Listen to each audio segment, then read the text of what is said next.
to 34. But tonight we are at Sevier County High School for 2 games involving both Oak Ridge teams. Tonight will be the only night both teams will be playing together in this classic. The girls are off tomorrow while the boys will play at Pigeon Forge against the Fighting Cocks of Cocke County. That will be a 1 p.m. game, and we'll broadcast it as well.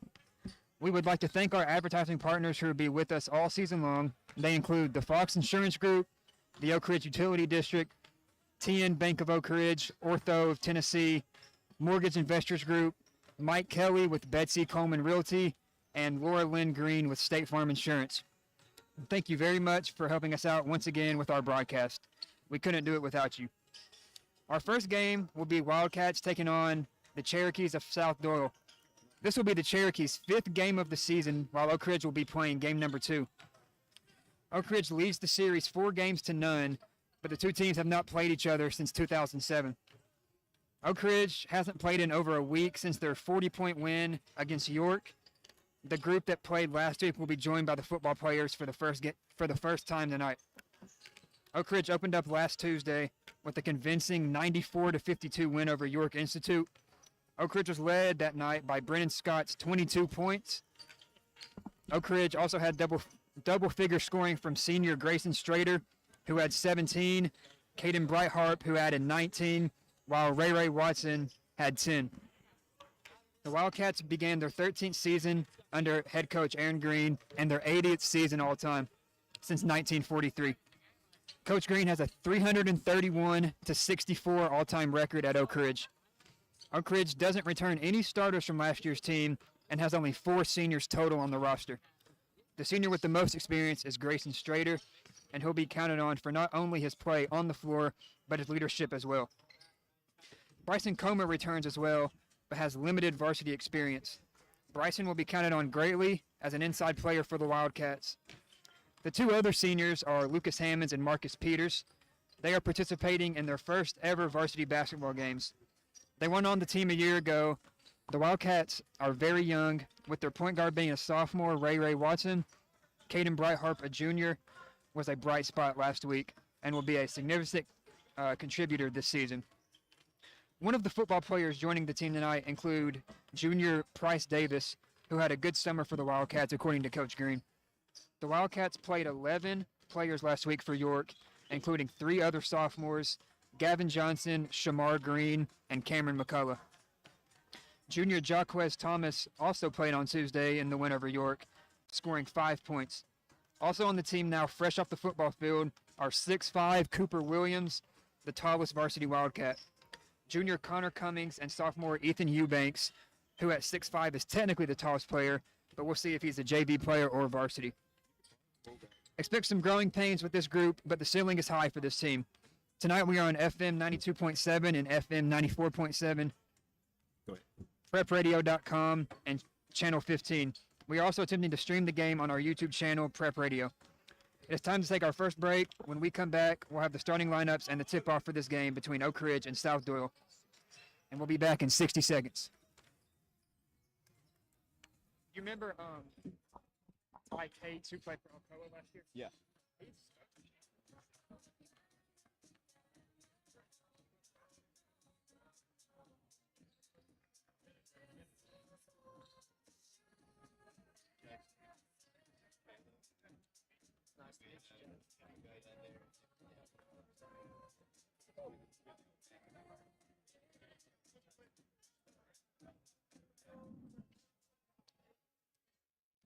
Caleb's going to talk occasionally too. He's a talker. No, not at all. Are you ready to do this? I don't know about the time, man. So start the time whenever it tips off. Yeah.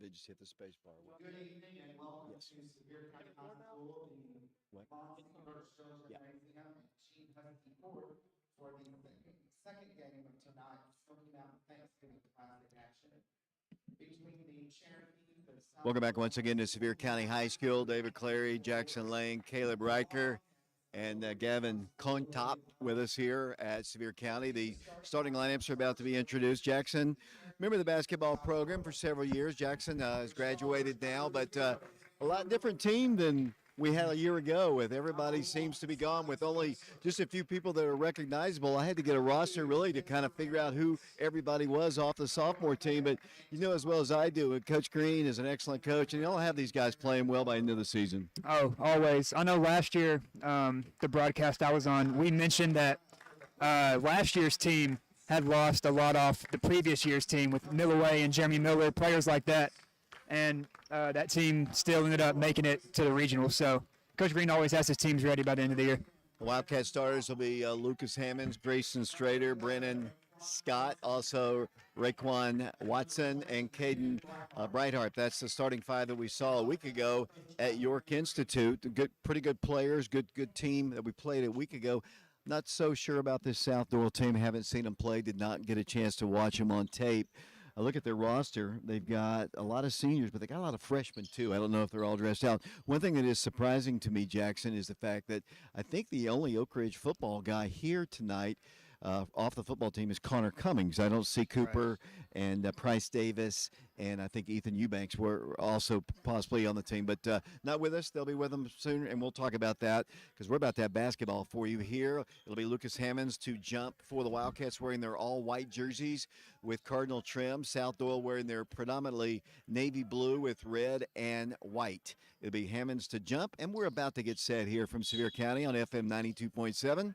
He'll be jumping with Silas Webster, a 6'2 senior, ball controlled by Oak Ridge, and we are underway. With the basketball, Brendan Scott pulls up in the paint, pulls up and shoots, no good. Rebounded by Grayson Strader for a moment, picked out of his hands and taken away by the South Doyle Cherokees. Xander Wilkerson, a 5'8 point guard, works the ball, bounce pass down low. They're working the ball along the baseline to number 11. That'll be Thompson. Thompson has the ball knocked out of bounds. It'll be Oak Ridge basketball. So Wildcats and Cherokees haven't played many times. Kind of surprising they haven't played many times, but this is only, I believe you said, the fifth. This will be the fifth time I believe they played. It is the fifth time and the first since 2007.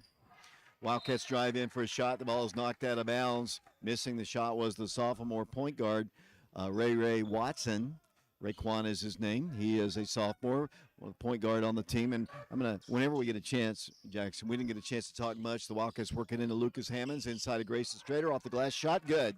Wildcats have a 2-0 lead on the bucket. And down the floor of the basketball will come the South Doyle Cherokees. They work the ball right. Here is a missed shot, rebounded by Brendan Scott. Scott down the floor, works the ball all the way to the baseline, off the glass shot. No good. Grayson has another rebound. He puts it up. Good. Grayson has all four of the Wildcat points. And down the floor with the basketball once again will come the Cherokees. They work it in for a free throw line jumper, which is up, no good. They've got the rebound, back up with it, and good. They score with number 11, Nathan Thompson. And down the floor will come the Wildcats. Here comes Watson once again.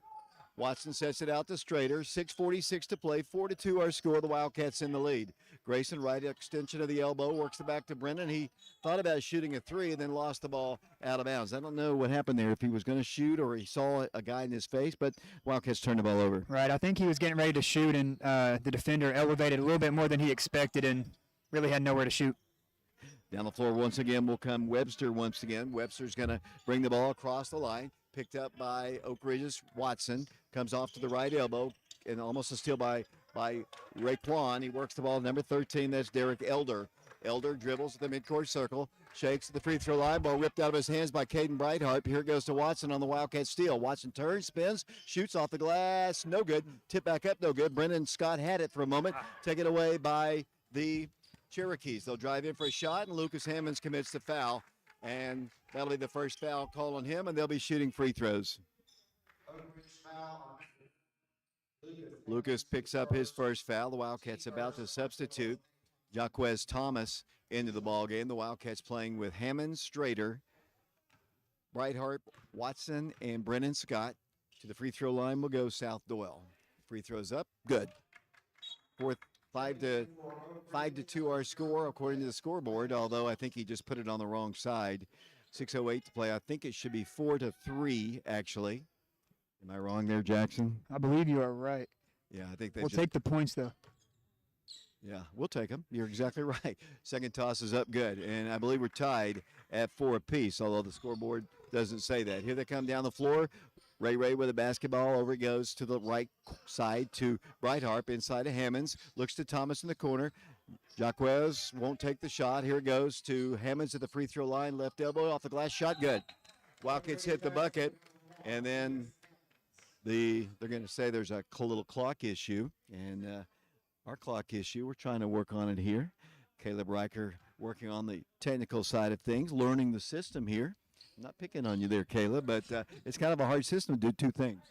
Yeah, it is, and the clock hasn't been running, it seems like, for a little bit. I'm 9 seconds in front, so I'm sorry about that. Down the floor, there's a timeout is asked for. Let's talk a little bit here, Jackson. You were a member of the program, been around Coach Green a long time, and talk about what he does best to get the best out of players. I feel like, even when I was like in elementary school, middle school, I would go to his basketball camps, and he just knows how to get the best out of his players. Not really by yelling at him, but more just he knows what to do. He was at that level, and he makes sure people knows that, and usually people respond well. What do you think is the ceiling of this basketball team? Coach Green has told me several times that he's not sure because, you're losing so many players to graduation. He doesn't even himself know how good the team can be. What's your thoughts? I think every team is as good as your point guard takes you, and I think Ray's really good. And I feel like this team can make it just as far, if not further, than last year's team. South Doyle basketball, the Wildcats in the lead 6-4, 5:58 to play, first period. They work the ball against the Oak Ridge press. Across the way it goes to Webster. He works it in for a shot off the glass. The screen's not going to like how easy Spencer Reynolds was able to get the ball down the floor, and here comes the Wildcats in a 6-6 ball game. Wildcats Lucas Hammonds at the free throw line, kicks it over to Thomas. Quest fires a pass out here, intercepted and taken away by South Doyle. Cherokee basketball. Derek Elder with the basketball, works it into Wilkerson. Wilkerson to the right corner. Over it goes to Webster. Webster clears the floor and brings the ball back to the midcourt line and sets the play in motion once again. Comes off to the left with his dribble, looks to a backdoor cut. Pass almost intercepted there by Watson. Saved on the floor once again by Elder. 5:18 to play. We're in the first quarter. 6-6 our score. Wildcats and Cherokees here at Sevier County High School. Here's a three. It's up good. Three-point shot made good by Xander Wilkerson, and the Wildcats trail for the first time, 9-6 to score. Here comes Oak Ridge down the floor. The Wildcats trying to get the ball inside. They've turned the ball over several times as Brightheart gets it over to Strader. Had a quick pass to Hammonds, couldn't get the ball to him. Wisely backed it up over to Watson. Now it goes to Strader to Hammonds for a three himself. It's up, no good. Rebound, South Doyle. Cherokee basketball coming down the floor. Silas Webster. He pushes it to the corner for another three. It's up and no good this time. Tipped and taken away by the Cherokees. Saved on the floor, and they thought about launching from the outside. They were going to take a three. It's up, no good. Rebounded by Watson. Wildcats trailing 9-6, 4:28 to play in the first period. Down the floor, Ray Watson. He's going to be fouled on his approach to the goal. 4:25 to play. We're in the first quarter. And the Wildcats are going to substitute Bryson Comer into the ball game. Peters is going to come in for the Wildcats as well. Thomas is going to check out and say, so it's Watson. So the Wildcats already playing a lot of bodies here in the early going. Yeah, that's something Coach Green didn't really have the luxury of doing last year. He, at most, probably went 7 or 8 deep, and he's probably already went that this game. So he's definitely using a lot of bodies, seeing what players he can use for the rest of the year. Thomas with the basketball gives it over to Peters around the left side of Brennan Scott, who's back in the ball game. Good three-point shooter, couldn't get one off. Comer with it. Out it goes to Brightheart. Wildcats trying to attack inside, trying to find a wide-open look. Brennan thought about shooting a long-range three. Pretty good defense being applied by the Cherokees. The Wildcats working into Comer to Strader. Little 10-footers up, good. Grayson Strader, I believe, now is 6, and the Wildcats trail by 1. 9-8 the score, 3 minutes, 55 seconds to play here in the first quarter, and then a foul is going to be called on the floor. Stopping the clock with 3:48 to play in the first quarter in a 9-8 ball game. I'm trying to be nice to you over here, Caleb, as South Doyle will try to work the ball in. They do. And it comes to Webster. Webster looks for a backdoor cutting Reynolds. Can't get the ball to him. Over it goes to Wilkerson. Wilkerson guarded by Brightheart at the top. Wildcats working hard. Brightheart, good defensive player. Didn't play a whole lot last year, but here's a reach in. They're going to call a foul. That was a clean steal right there. The officials saw it differently. It'll be a personal foul against Oak Ridge. Nice looking play to me. Yeah, that looked clean to me. We probably have a little bit better of a viewpoint, a little up higher, but I think that was a clean steal right there. 3:32 to play here in the first quarter. It'll be number 0, Xander Wilkerson, to work the ball in. He works it in. They drive in for a layup. It's up. Good. Just drove right past the Oak Ridge defense, and the Wildcats trail it 11-8. Wildcats quickly down to Marcus Peters. Swings it out, tied to Comer. Comer works the ball to Brighthart, drives the baseline, no place to go, good defense. Into Comer it goes, out to Marcus Peters for 3. On its way, no good. Rebound to the Cherokees. Pulling it down, Nathan Thompson. Wildcats struggling to get their shots to fall here in the early going. They get a 3 off. It's wide open. It's missed, though. Rebounded by Strader. Up and down the floor we go. Down the floor will come Grayson. Works the ball to Brendan Scott. He's got a long 3, won't take it. Works the ball left extension. Back it goes to Brighthart. Cannot penetrate in. It goes to Peters. Had Grayson Strader earlier. Couldn't get the ball to him. Backs it around. Swings it around the perimeter out to Scott, who drives in. A little 6-footer, a little strong. No good. Rebound again by South Doyle. They're beating the Wildcats on the glass here, and they're going to drive down the floor. The baseline pass intercepted by Marcus Peters. He is fouled in the recovery, no call. Needs some help, fires it over, and throws it away. Wildcats' closest person to it was Mr. Eubanks, and the ball goes sailing out of bounds. Wildcats turned the ball over. 11-8 the score. Frantic pace there in Jackson Lane. Yeah, I feel like Marcus Peters got bumped. That might have been a foul, but then just throws it out of bounds. That Coach Green will not like that for sure. Caleb, your thoughts in the first quarter of the ball game? I mean, they're playing good defense, but we're getting beat on the glass here. So I think if we need to crash the boards a little bit more, get second chance opportunities, I think we can score a lot more. Lady Wildcats will be in action immediately following this ball game. Tomorrow, the Wildcats will play at 1 o'clock in the afternoon. That'll be at Pigeon Forge High School, so it's a kind of flip-flop. The Lady Wildcats last night played CAK there, and it was a very hard setup. Just y'all weren't here to set it up, but it's a hard setup at Pigeon Forge. Not looking forward to heading back there. It's a beautiful facility, actually, but not a great setup there. As the Wildcats come back out here with 2:34 to play here in the first quarter, trailing 11-8. Grayson Strader, Brennan Scott, Bryson Comer were in the ball game, but Grayson's going to come out now. Watson's in the ball game, and so is Lucas Hammonds. Cherokee basketball, front court, and they'll set up their offense once again. Wildcats and Cherokees here. This Thanksgiving tournament. They'll play Cocke County tomorrow as they drive in. Little baseline jumper is up. No good. Rebound to Brighthart for a moment. He's got it.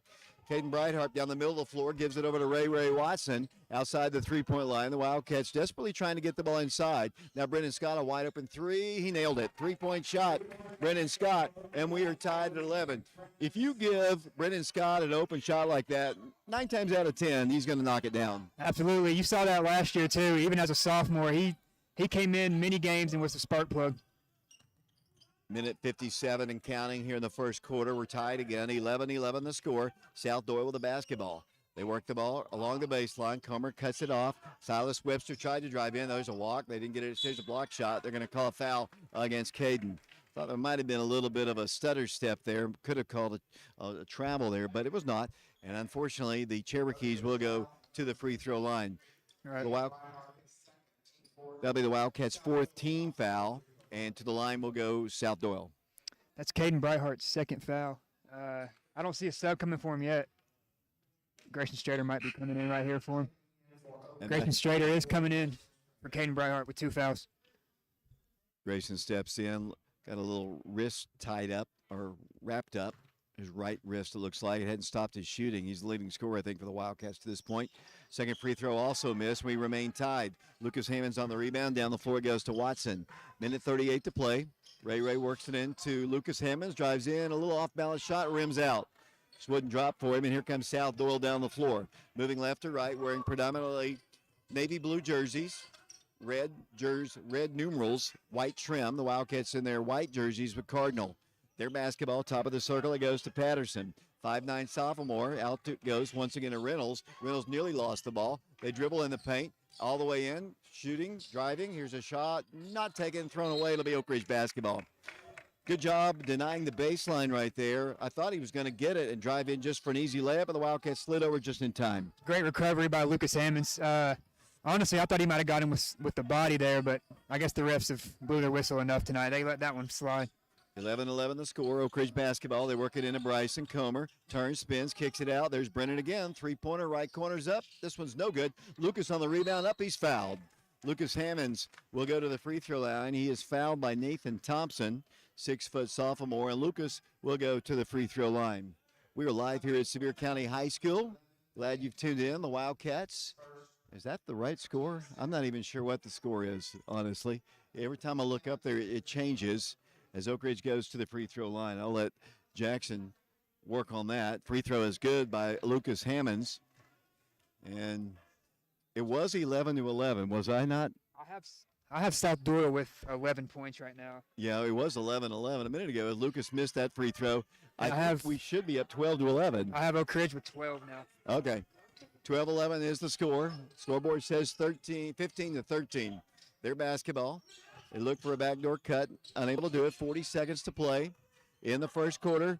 And I wish they'd get the scoreboard right. I think it's 12-11 Oak Ridge. Their basketball. With it will come Silas Webster. Picked up by Grayson Strader. A lot of movement, a lot of motion in their offense. Here's a steal momentarily by the Wildcats, saved by Patterson. Patterson with 21 seconds to play in a 12-11 ball game. Everybody not happy with the score. He walked. The Wildcats are getting it on the travel by Nathan Thompson. So the Wildcats have 14 seconds here. Changed it to 12 to 15 up there. It was 13, 15. Yeah. 12, 15. Eventually they'll get it right. We're ahead 12-11. That is the score. Here comes Oak Ridge with it. They'll now need to start the clock. Now they do. 14, not you, Caleb. You did great. Here it goes to Oak Ridge's Ray Watson along the baseline. He steps out of bounds and turns the ball over. 5.9 seconds to play. The Wildcats on top. According to our records, 12-11. Here they come with 5 seconds to play. Got to get in his face here. Launches a three at the buzzer. It's no good as the first quarter comes to a close. So we played one quarter of basketball here at Sevier County High School. The Wildcats on top by a score of 12-11. We'll be back in 60 seconds. They went down to. Are we the home team with the home light? Yeah.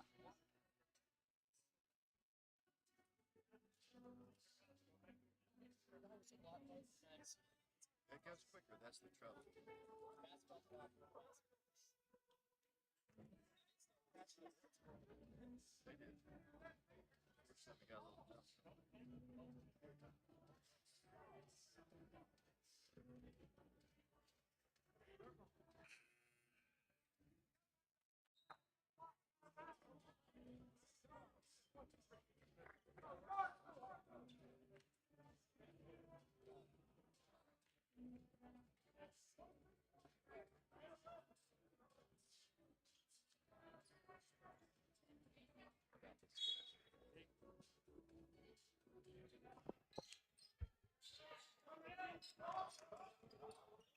David Clary back here along with Jackson Lane, Caleb Riker. Gavin's with us as well. The Wildcats on top. According to us, 12-11. The scoreboard says we're up 15-11. As Jackson said a moment ago, we'll take these points.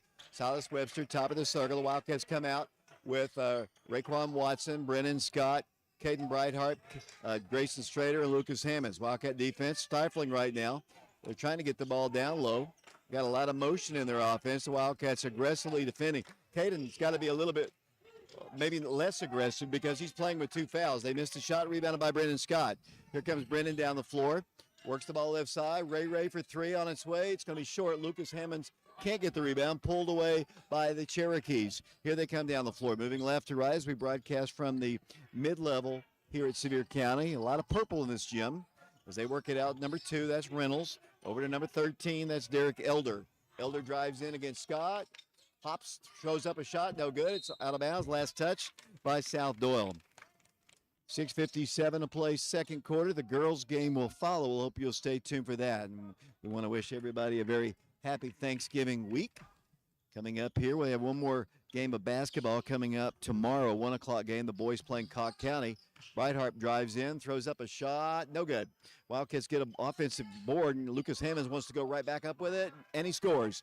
Lucas Hammonds hits the shot, and down the floor with the basketball once again will come South Doyle. And they gave us 2 more points, and we're up 17-11. 6:31 to play here in the first half here from Sevier County. their basketball. They'll drive in against Bright Heart. They get a drive all the way in. That's a great little move there. And they score inside with Patterson, and the Wildcats continue to lead here, but that was a really nice move there. That was a beautiful move, a little Kel Slater-esque on that one. Oak Ridge basketball. Brennan Scott to Grayson. Three-pointer from the left corner is in and out, no good. Rebounded back by Watson for the Wildcats. Back to Brennan. He shoots a three. It's on its way, no good. Lucas Hammonds has the board. Wildcats a couple of offensive boards. Here comes Grayson driving in. Back to Scott it goes. He dribbles, he drives. He's going to be fouled on the floor. Personal foul is going to be called against the Cherokees. That stops the clock with 5 minutes, 52 seconds to play here in the second quarter in a 17-13 ball game. Caleb, you're doing a really good job. Not in the act of shooting. It'll be Oak Ridge basketball underneath the goal.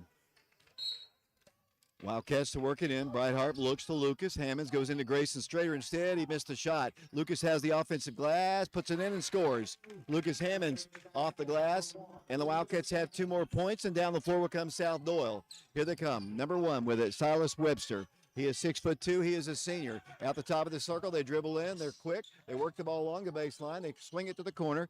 Good defense by Scott. He has to swing it out once again. They'll shoot from that corner. Scott a little bit more aggressive out there. And that's one thing I noticed in the York ball game, Jackson, that, you know, and they need Brennan to become a complete player, not only just a shooter. As they launch a three, it's good. Three-pointer by Webster. He needs to become a complete player, and he has really worked on that to become that. Yeah, last year, definitely you didn't see him going to the rim much. He would shoot threes predominantly and then a few mid-ranges. But then against York, he was taking it to the rim more. You could definitely tell he's worked on that part of his game. Brightheart for three, good. Caden knocks down a three-pointer. The Wildcats lead on the scoreboard 22-6. And here's a steal by Grayson Strader. Wildcat basketball. Ray with it. Drives free throw line, shoots from there. Good. Raekwon Watson knocks it in, and the Wildcat lead is on the scoreboard 24-16. 4 minutes 46 is a trap at the top. They kick the ball across the line, intercepted by Oak Ridge. The Wildcats drive for the layup. Here it is, good. Let's see if South Doyle will call a timeout as Raekwon hits the bucket. The Wildcats putting a little pressure on, causing them some difficulty. That's what Oak Ridge loves to do, especially Aaron Green coached Oak Ridge teams. They'll speed you up. They're going to play to their pace, and if you can't adapt to that pace, then you're going to get right out of the gym. With the basketball will come Thompson, works the ball down low for a shot off the glass. Good, and he's fouled. That's Caden's third foul, if it's indeed against him. I know Coach Green told him to go in there and be careful. But it is a foul against them, and to the free throw line will go Spencer Reynolds. So he's going to have to sit, Jackson, for a while. Yeah, that's his third foul. It really reminds me, David, and I'm sure you remember last year at Carnes, Jamison Upgraft had 4 fouls in the first half, I believe. Sat much of the second half until the fourth quarter, and he came in and hit some huge shots. Ended up winning that game at Carnes. Snowy night that night as well. Yeah, exactly. Shot is up, and it's good. Down the floor will come the Wildcats once again. Here it comes to Watson.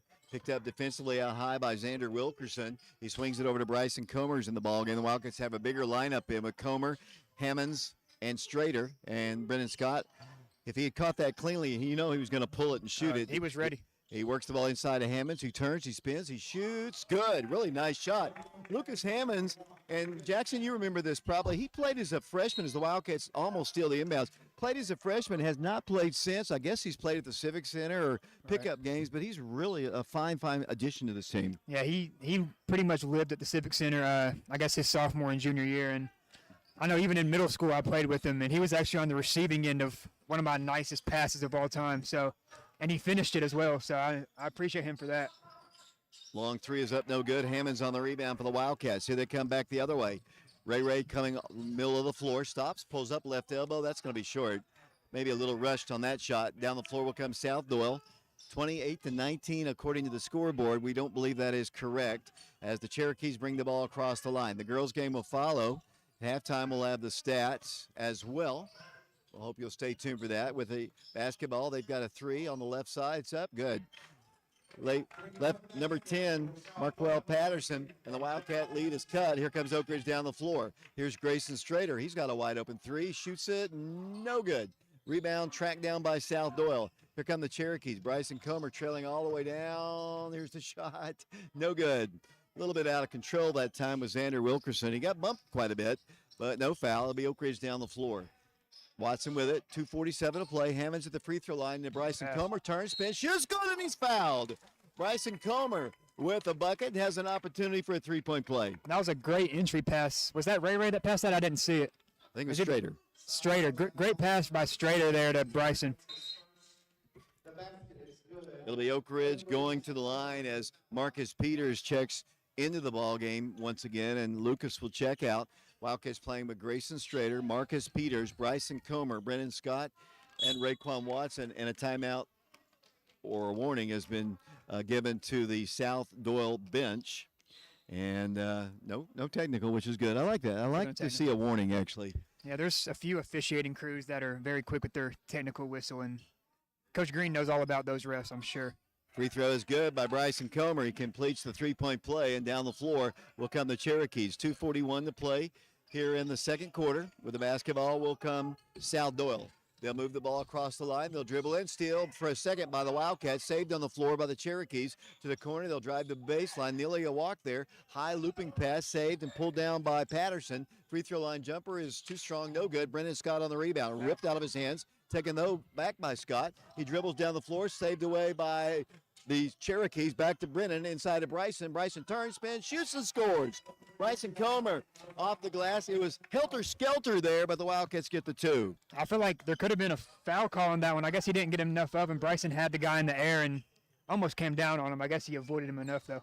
There's an air ball shot up there by South Doyle. Down the floor will come Oak Ridge. Comer with it to Watson. Trapped to the midcourt line. Boys, great pass for Watson inside to Grayson Strader. And now South Doyle finally calls that timeout.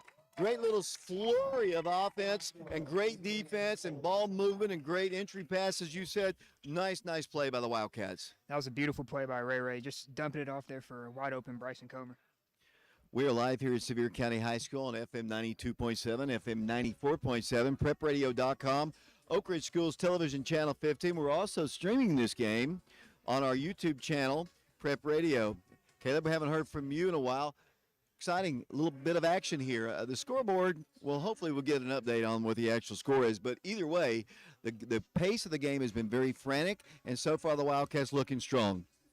Yeah, I have to agree with you with that one. The scoreboard's a little bit off. I think that I don't even know what the score is at this point, but it's 35-22 for us, and that's really good. But the Wildcats have controlled the tempo here so far, and I think that we should continue because they can't play with us, I don't think. I think that we're just better and faster. Faster, and as Jackson said a minute ago, you better be prepared to play at that pace, because if you're not, like you said, you're going to be run out of the gym. Yeah, a lot of teams see that. And there's a few teams that can play as fast as Oak Ridge, but it all starts, like I said earlier, it's as good as your point guard. And over the years, Oak Ridge tends to have really good, quick point guards, and they have that again this year, so nothing will change. Yeah, I've said this before here. Ray looks like Kel. He looks like Marcus. He looks like Levert. They all kind of look the same. Yeah, it's that shifty point guard build. That's what Ray is. It's what Kel was. It's especially what Marcus was. Marcus could get to the rim and get by anyone at any time. So here comes South Doyle down the floor, moving right to left. Wildcats trying to get a steal here. They're still in the rear court. Now they're going to get the ball across the line. Driving with it will come Patterson. He's going to drive in the paint all the way to the hole. Kicked it out for a three. Nice penetration and shot. No good. Rebound by Bryson Comer. Bryson pulling down some boards. Wildcats have a run out. Here comes Oak Ridge. Grayson Strader shot good. Now, all the way up here, Caleb was telling me that Brennan can dunk. I have never seen it. Last year was the first year in my entire watching of Oak Ridge High School basketball that I did not see one dunk the whole year. Hopefully we'll see some this year. I will vouch for Brennan. I saw a video in the offseason. I can't remember where I saw it. It was probably on his Snapchat or something. He did dunk, and last year there was no in-game dunks, but Darren Osborne threw down a couple in practice, just never got the opportunity in-game. Missed shot by the Wildcats. We're under a minute to play here in the first half. Oak Ridge on top, 37-22. Remember, at halftime we'll have the scoring summary, and we'll get it right here. I'm sure Jackson has it completely right, because at one time it was 11-11, then all of a sudden it jumped up, and that's been wrong ever since. But hopefully the people at the scores table will get it right, or not, because we're up by 15 according to them. They work the ball inside. Shot is on its way. Good. They score inside with Spencer Reynolds. 29 seconds to play here in the first half. The Wildcats in the lead, 37-24. The Wildcats spreading it out just a bit. It'll be Watson, Peters, Strader, Scott, and Comer are the 5 on the floor for the Wildcats. 37-24 the score, down to 15 seconds to play here from Sevier County. I think I'm the only one in the gym talking right now. Right side it goes to Peters, top of the circle, swings it out to Scott. Left side to Watson, inside to Comer. Ball goes off his fingertips out of bounds. Try to force that one just a little bit too much, Jackson. Yeah, especially when they were set up to have the last shot of the half, and Coach Green never likes a turnover, but especially in that situation. You give South Doyle now the last shot of the half. Here they come down the floor, 4 seconds, 3 seconds, mid-quarter. Nope, he's going to drive in, have their ball ripped away, and that's the end of the first half. Good first half of basketball for the Wildcats. Wildcats trying to win their second game of the year. The Wildcats had a 40-point win the first ball game as the Wildcats head to the dressing room. According to the scoreboard, the Wildcats are up 37-24. Before you do the stats here, Jackson, just your thoughts on the first half. Yeah, it was a really good first half. Started kind of slow for both teams, and we were tied 11-11 at one point, as you mentioned. And then, since 11-11, it's been a 26-13 run for the Wildcats. So that's just Coach Green's tempo taking the game over. Let's take a break here. Brian Bennett is back at the station. We appreciate him. We appreciate Gavin. We appreciate Caleb and Jackson joining us here on this, I guess the worst part of it, honestly, Jackson, you have to admit, the traffic was absolutely terrible getting up here. Oh, it was awful. Yesterday I went to Pigeon Forge, and I thought that was bad, but today was absolutely brutal to get here. Even leaving Oak Ridge, we got a late start, but leaving Oak Ridge, it was bad. You get into Sevier County, and it's even worse. So tomorrow's going to be even worse. Day before Thanksgiving, people traveling. If you're coming to the game, you might want to leave a few hours early. Yeah, I would say so because it was absolutely terrible. The game tomorrow, a 1 o'clock game against Cog County at Pigeon Forge High School. 37-24 according to the scoreboard. We're going to take a break, send it back to Brian once again. We are live at Sevier County High School. We will be back to Sevier County with a look at the stats following this 3-minute timeout.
We are at halftime here of really a great start for the Wildcats. Scoring summary goes as Lucas Hammonds has 9 points and 1 foul. And he's really just been a beast in the paint. We don't have rebounds here, but I'm sure he's looking at least 6 or 7. Grayson Strader has 10 points, all in the paint, which is really a lot different from last year, as last year he was mostly a three-point shooter and didn't really get down there and mix it up much. But he has 10 points all in the paint this game. Bryson Comer has 5. He has a 2-pointer and an and 1, which he capitalized on, giving him 5. Brennan Scott has a 3-pointer. Ray Watson has 4 points and many assists. We don't have assists either, but Ray is definitely passing the ball tonight. And Caden Brightheart, who got into a little bit of foul trouble, he does have 3 points on a 3-pointer. 3 fouls, though, so we'll see how much he plays in the second half. For the Cherokees, Xander Wilkerson has 3 points on a 3-pointer. Silas Webster has 5 points. Spencer Reynolds has 7, leading them in scoring. Markwell Patterson has 5, and Nathan Thompson has 4. And that is all the scoring for the Cherokees for the score that we believe is 34-24, and that the scorekeepers here have it as 37-24. We'll take it either way because the Wildcats are winning. And we will be back in 3 minutes for the start of the second half.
Welcome back once again to Sevier County High School here on FM 92.7, FM 94.7, We're also on prepradio.com, Oak Ridge Schools Television Channel 15.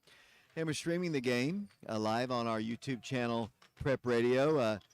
Jackson, the Wildcats have the lead here. According to the scoreboard, up by 13. We think it's 10, but either way, it's positive for us. What do the Wildcats have to do here in the second half? Yeah, they just got to keep doing what they've been doing, just going fast. South Doyle can't run with Oak Ridge, at least in the first half. See if they made any changes, and if not, keep doing what you're doing. You have either a 10 or a 13-point lead.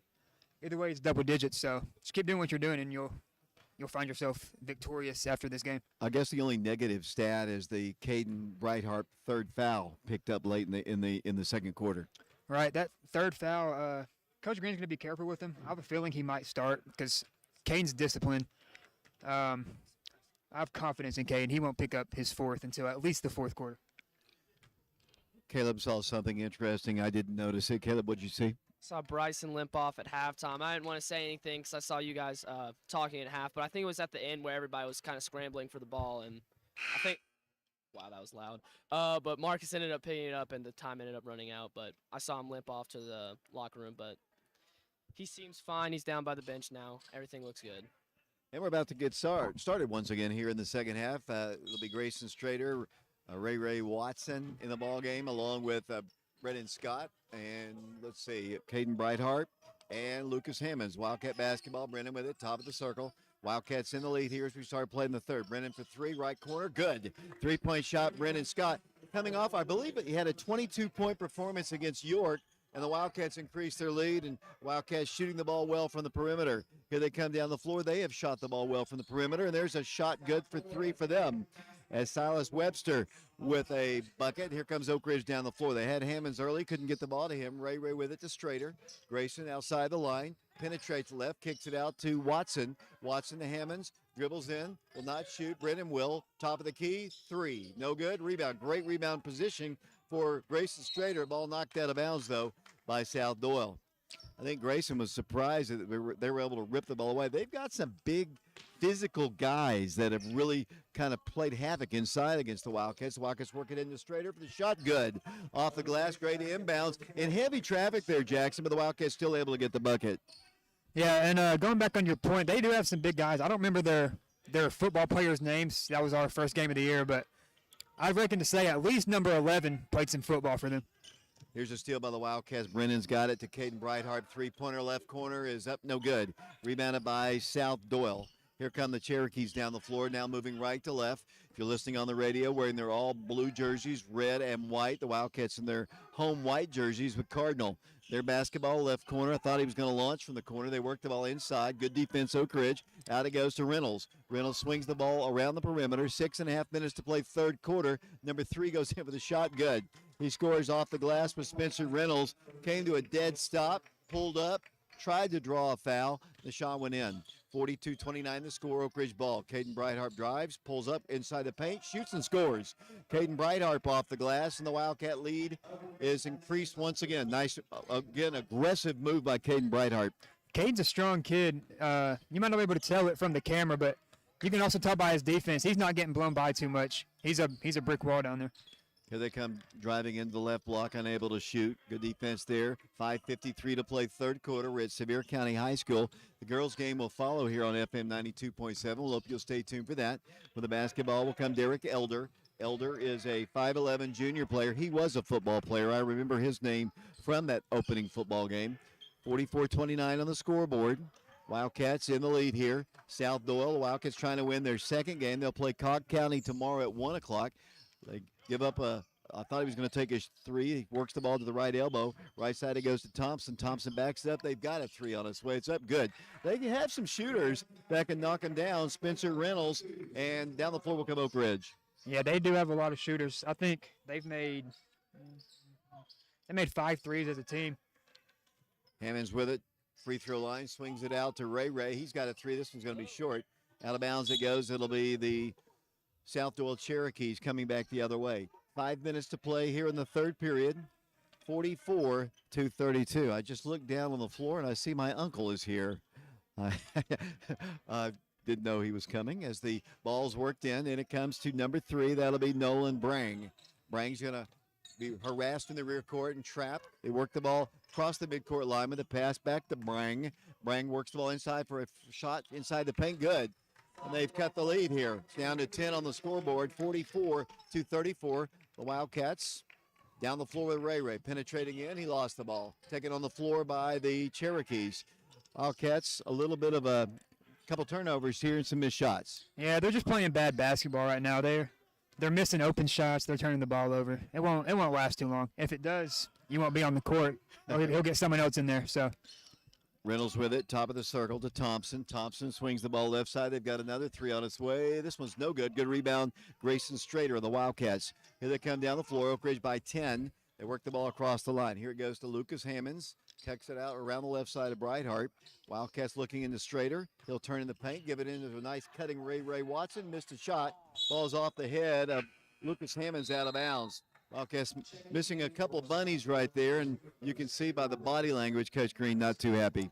no, if you're Ray, you got to hit that shot. It rimmed out, but layup's a layup. You got to hit those. Good pass by Grayson Strader. Wildcats are going to put a little pressure on in the rear court here, trying to speed things up, speed the Cherokees up as the ball comes into Patterson. Patterson with his back, dribbling against Oak Ridge. Brightheart reaches in and commits his fourth foul. If it's against him, I think it's going to be. We'll see. Yep, it's going to be against Caden Brightheart. That'll be his fourth foul. He's going to have to come out. You know, you want him to be aggressive, but with 3 fouls, you got to be careful, and I'm sure that's what Coach Green's going to tell him right now. Yeah, and he had his back turned to us, so when the South Door player spun, I guess Cade hit him over the arm. I thought he hit the ball, but I couldn't really see it. 3:47 to play. We're in the third quarter. Their basketball. They've got a wide open three. It's on its way. Shot is no good. Rebound, Brennan Scott. Wildcats running the floor. Marcus Peters is back in the ball game for Braden. He shot is up no good. Marcus Peters up with a shot no good. Saved on the baseline. The Wildcats having a little cold spell here. Can't get their shots to fall. Here they come down the floor. Derek Elder with it. 44-34 the score. Near steal by their Watson. Saved on the floor by Patterson. They work the ball inside for a shot. Good. And we're under double digits for the first time. 3:14 to play in the third period. Down the floor will come Oak Ridge. 44-36 the score. 3:09 to play third period. Peters with the basketball to Ray to Brendan Scott. Boy, they need this three. Guess what? He had nailed it. 3-point shot, Brendan Scott. When they needed a big shot, Brendan comes through for him. Always. Brendan Scott, that's his third three of the game with 9 points. That's what Brendan does, to shoot the ball. 47-36 the score. 2:49 to play here in the third quarter. They're going to drive the baseline. Good defense by Peters. Out to the right corner it goes. They just kind of penetrate and hit the perimeter and have been able to knock down some shots here. Nathan Thompson in the paint. Kicks it out once again. Nearly a walk there, saved on the floor by the Cherokee, saved back by Patterson. Ball's loose on the floor, picked up by Elder. They've got a three-pointer in the corner. It's off the rim, no good. Marcus Peters of Oak Ridge had the rebound, ripped out of his hands, taken away by Patterson. Patterson swings it over to number 11. He drives in, pulls up, shoots, clang off the iron, no good. Rebounded by Grayson Strader. Strader's going to bring the ball across the midcourt line. 2:13 to play in the third quarter. Marcus drives the baseline, kicks the ball to Hammonds. Hammonds at the free throw line, having all kinds of trouble, got bailed out by a foul. He was really out of control there, Jackson, but he was able to power his way up, and he drew the foul. Right, that was civic basketball right there. He powered his way in, drew the foul. It'll be Lucas Hammonds. What has Lucas done tonight? Lucas Hammonds has 9 points. He 4 2-pointers and a free throw. Looking to make his second and third free throws right here. 47-36 the score. Lucas's free throw is good. 2:05 to play in the third period. Back to the free throw line will go the senior. The Wildcats have 4 seniors on the team. Jackson mentioned this at the start of the broadcast. Second toss good. And 2 of them didn't play basketball last year for the Wildcats. Here comes Bryson Comer into the ball game, so I guess he's okay. Checking out will come Lucas Hammonds. 49-36. The Wildcats back up by 13. Down to 2 minutes to play here in the third period, and down the floor with the basketball will come number 10. Racing with it will come Patterson. Near the midcourt line, had it deflected, saved it, and picked it up on the floor to Thompson. Thompson swings it out once again to number 0. That's Xander Wilkerson, who works the ball to his left on the wing outside to Patterson. Patterson guarded by Ray Watson. Got a screen from number 11, drives to the free throw line, kicks it over to the corner. We've got an offensive player control foul, I believe, called against South Doyle, and that is the case. It's going to be a personal foul called against Markel Patterson. Good call there by the official, Chris Wheatley. You know who that looked like, David? That looked like Lucas Searcy right there. Yeah, kind of. 49-36 to score. That's the difference between this team and last year. People were asking me about this year's team as Ray thought about Ray tried to drive in, could not do it, has to back it over to Scott. And eventually you and I will get the chance to talk. Ray for three. It's going to be short. Grayson has the rebound. Pulled it down. Here's Brennan Scott. Free throw line jumper. Good. Brennan Scott knocks it down. The difference between this year, this team is a little taller. Here's another steal by Ray. He'll turn, he'll spin, he'll shoot, no good. Rebound to Marcus Peters. Peters back to Brennan Scott. Another wide open three, good. 3-point shot, a mad scramble. Things just worked out for the Wildcats, and they're up by 18. Wildcats don't have the same kind of shooting prowess. There's a walk. Wildcats are going to get it on their turnover. He actually stepped on the sideline. They don't have the Lucas Searcy's, the Jamison up to Graffs. They don't have that, but they're a little bit taller and maybe a little bit more athletic. Yeah, I think they're definitely taller, especially when Cooper Williams gets back. If Ethan Eubanks, plays any varsity this year, there's 2 6'5" guys right there, and they're definitely a little bit quicker. 49 seconds to play here in the third period. The Wildcats on top, 54-36. Ray with the basketball at the midcourt circle. The Wildcats have backed it up. The Wildcats in a little foul trouble. Quez Thomas is in the ball game. The Comer, he throws the ball away. Taken on the floor by Wilkerson. Bryson tried to get it to Quez, and the pass was just not high enough, and it was picked off by the Cherokees. They throw the ball away themselves. The Wildcats steal it. The Wildcats have numbers. 4-on-1. It's going to be Quez Thomas off the glass. Good. Quez scores his first 2 points of the night. The Wildcats have a 20-point lead over the Cherokees. 15 seconds to play, and just when things were getting interesting for the Cherokees, the Wildcats go on a little run. They did it fueled by their defense. There's a missed shot by their pace as the Wildcats. Bryson Comer, will he dunk it? He lays it in with a finger roll. Good. As the third quarter comes to a close. We played 3 quarters of basketball here at Sevier County. Oak Ridge on top, 58-36. We'll be back in 60 seconds.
Welcome back once again to Sevier County High School. David Clary along with Jackson Lane, Caleb Riker, Gavin Cointop. I'm going to have to get his exact pronunciation. It's spelled Koentop, but he says it differently than I would say it, and I apologize for that. But he's with us, and Brian Bennett back at the station. Nice little flurry there, Jackson. It was. I think South Doyle cut the lead to 10, and it all started with the Brennan Scott three-pointer. I believe after that he probably scored at least 8 in a row by himself, so really nice run. Cameron McCullough is in the ball game for the first time tonight. The Wildcats playing with Bryson Comer, Quez Thomas, Grayson Strader, Marcus Peters. I think Bryson Comer's in there. 7:41 to play in the ball game, 58-36. Wildcats trying to win their second game of the year. First time in a while we've played South Doyle as they drive in for a shot, and Marcus reaches in and commits a foul. I think it's going to be called on him. He looked at Grayson, but I think it was actually Marcus who actually committed the foul. It was Marcus Peters who commits the foul. That's his first personal foul. Team foul number 2 called against the Wildcats as they work it in, and it comes to Xander Wilkerson, and another foul is going to be called. It's going to go against Marcus. So Peters picks up 2 quick fouls for the Wildcats right now, comfortably ahead by 22. Yeah, that's 22-point lead's a really nice lead. Building off their first game of the year when they won by 40. This Wildcat team looks really good. Yeah, the Wildcats just blew out York the other day, and the Wildcats are up 20. It looks like, Coach Green's just kind of done his magic once again. He's got a good team. Of course, the competition will get stiffer as the season goes along. In Cocke County, I saw them yesterday. Pretty similar team, maybe not as athletic as this team, but competition is going to get. We've got Cleveland a couple times. We've got Murfreesboro, Oakland coming into our arena. Alcoa, obviously, when they get their football players, they'll be tough. And so, we'll see how good this team is going forward. The games I'm looking forward to is the games against the Carnes Beavers. I think Coach Green mentioned earlier in the year that on paper they look really good, and they challenged us last year. I think they bring pretty much everybody back, so it'll be a tough test there. I'll be eager to see if Deshaun Bishop continues to play, or we'll see if he goes on to college. Sometimes the football guys do that. Yeah, I'm sure you remember. It's kind of a different situation, but T. Higgins' senior year, he was just going to play football. He wasn't even going to worry about basketball because you don't want to risk injury. He ended up obviously playing basketball that year and ended up losing in the state championship. But yeah, Grayson Strader knocks it in. Yeah, I remember that game well. The only game that he did not play was the CAK ball game, and T was sitting up in the stands. He was sitting directly in the stands in front of me. T. Higgins we're talking about, and you could tell he missed being down on the basketball court. And very next day, I think he came to Coach Green and said, "Hey, I want to play." And he also Coach Green, he hadn't been with them, asked the team basically, do you want him to play? He hadn't been with us. And, of course, it was a resounding, of course, yes, we want T. Higgins to play. Oak Ridge on top, 60-37. Here's a three. Shot is no good. They've got a good rebound. Shot blocked away by Oak Ridge. Wildcats with it. Shamar Green's in the ballgame now. Quez Thomas is in. Harassed. Cameron McCullough has got the ball dribbling in. He's a sophomore player. Free throw line jumper is up. No good. On the rebound will come the Cherokees. 6:25 to play in the ball game. It's been all Oak Ridge here since about halfway through the third quarter. Here they come down the floor, setting it up for a three in the corner, and you can tell they're getting tired here. Their shots are not nearly as sharp as they were, and here comes Oak Ridge down the floor. Yeah, they're getting tired. It goes back to what we mentioned earlier. It's Marcus Peters with the three. It goes back to what we mentioned earlier. Oak Ridge's pace just wears you down, and whoever they bring off the bench, they're conditioned to play with the same pace as the starters do. 5 minutes, 54 seconds to play in the ball game. 63-57. They work inside the paint. Shot is up. Rims out, no good. Rebound to McCullough. Here comes Cameron down the floor, dribbling all the way right side. Pulls up and shoots on its way. No good. Great board by Bryson Comer.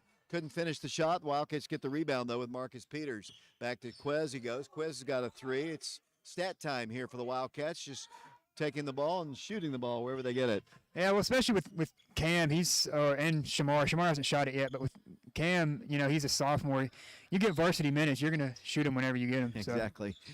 Here comes South Doyle working with 5:17 to play in the ball game. It doesn't say that on your clock on the screen, but it's 63-37. The girls' game will follow here. We'll hope you'll stay tuned for that. But they're going to substitute a whole bunch of new guys in. I think they realize that it's about over here as Nolan Brang comes in the ball game. Spencer Reynolds checks back in. They get Nathan Thompson back in. We're down to 5:13 to play in the ball game. 63-37 is our score. Their basketball, and it comes to number one. That's Webster once again. The ball deflected. One thing I've seen out of Bryson Comer, and Bryson's such a nice guy. I mean, he's actually kind of, passive a little bit. But I see a little bit of fire and aggressiveness in his play this year. Yeah, with me, I was with the team a lot last year, and Coach Green, he's always on Bryson Comer to, be more aggressive. And Bryson should. He's usually one of the bigger guys on the court, and if he plays like that, then he'll be really good. Yeah, he's just a nice guy, though. I mean, it's not in his nature, I think, to be that way. So as they're shooting free throws, shot is up, no good. Silas Webster will have another one.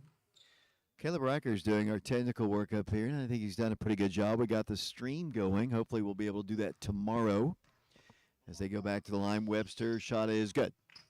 63-39. The Wildcats are in the lead. 5:06 to play. I was talking to Mama Green as Quez goes in for the shot. No good. Rebounded momentarily by Shamar. Saved on the floor by the Cherokees. I was talking to Mama Green down there, and she knows the score is wrong because she does the stats for the team. But it's what it is. If that's what the official scorekeeper is gonna say it is, I don't know who we're gonna give the points to. But as that shot is up and no good by the Cherokees, Marcus Peters down the floor.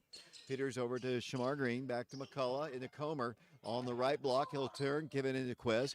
Quez won't take the shot. Backs it up left side, Marcus Peters. Lefty's going to shoot one. He's got an odd shooting style, but it's effective. He knocks in a three. He looks like he's a lefty, I think, as he shoots it, and it goes in. I believe he is, and he like Lucas Hammonds, spent a lot of time at the Civic Center, Scarborough Center, so they play a lot of basketball even though they weren't on the team. Wildcats up 66-38. Here they come down the floor once again to Thompson. Won't shoot. Round to the top, it goes to Webster. Wildcats playing with, Quez Thomas in the ball game. Here's another three. It's missed, rebounded by Shamar Green. Wildcats have Shamar Green. He's a sophomore. Cameron McCullough. He's a sophomore. Pass goes inside and knocked out of bounds. Bryson Comer is a senior. Here comes Gavin Johnson into the ball game for the first time. Marcus Peters is going to check out. So Wildcats, let me reset once again. Gavin Johnson, Cameron McCullough, Quez Thomas, along with Shamar Green and Bryson Comer.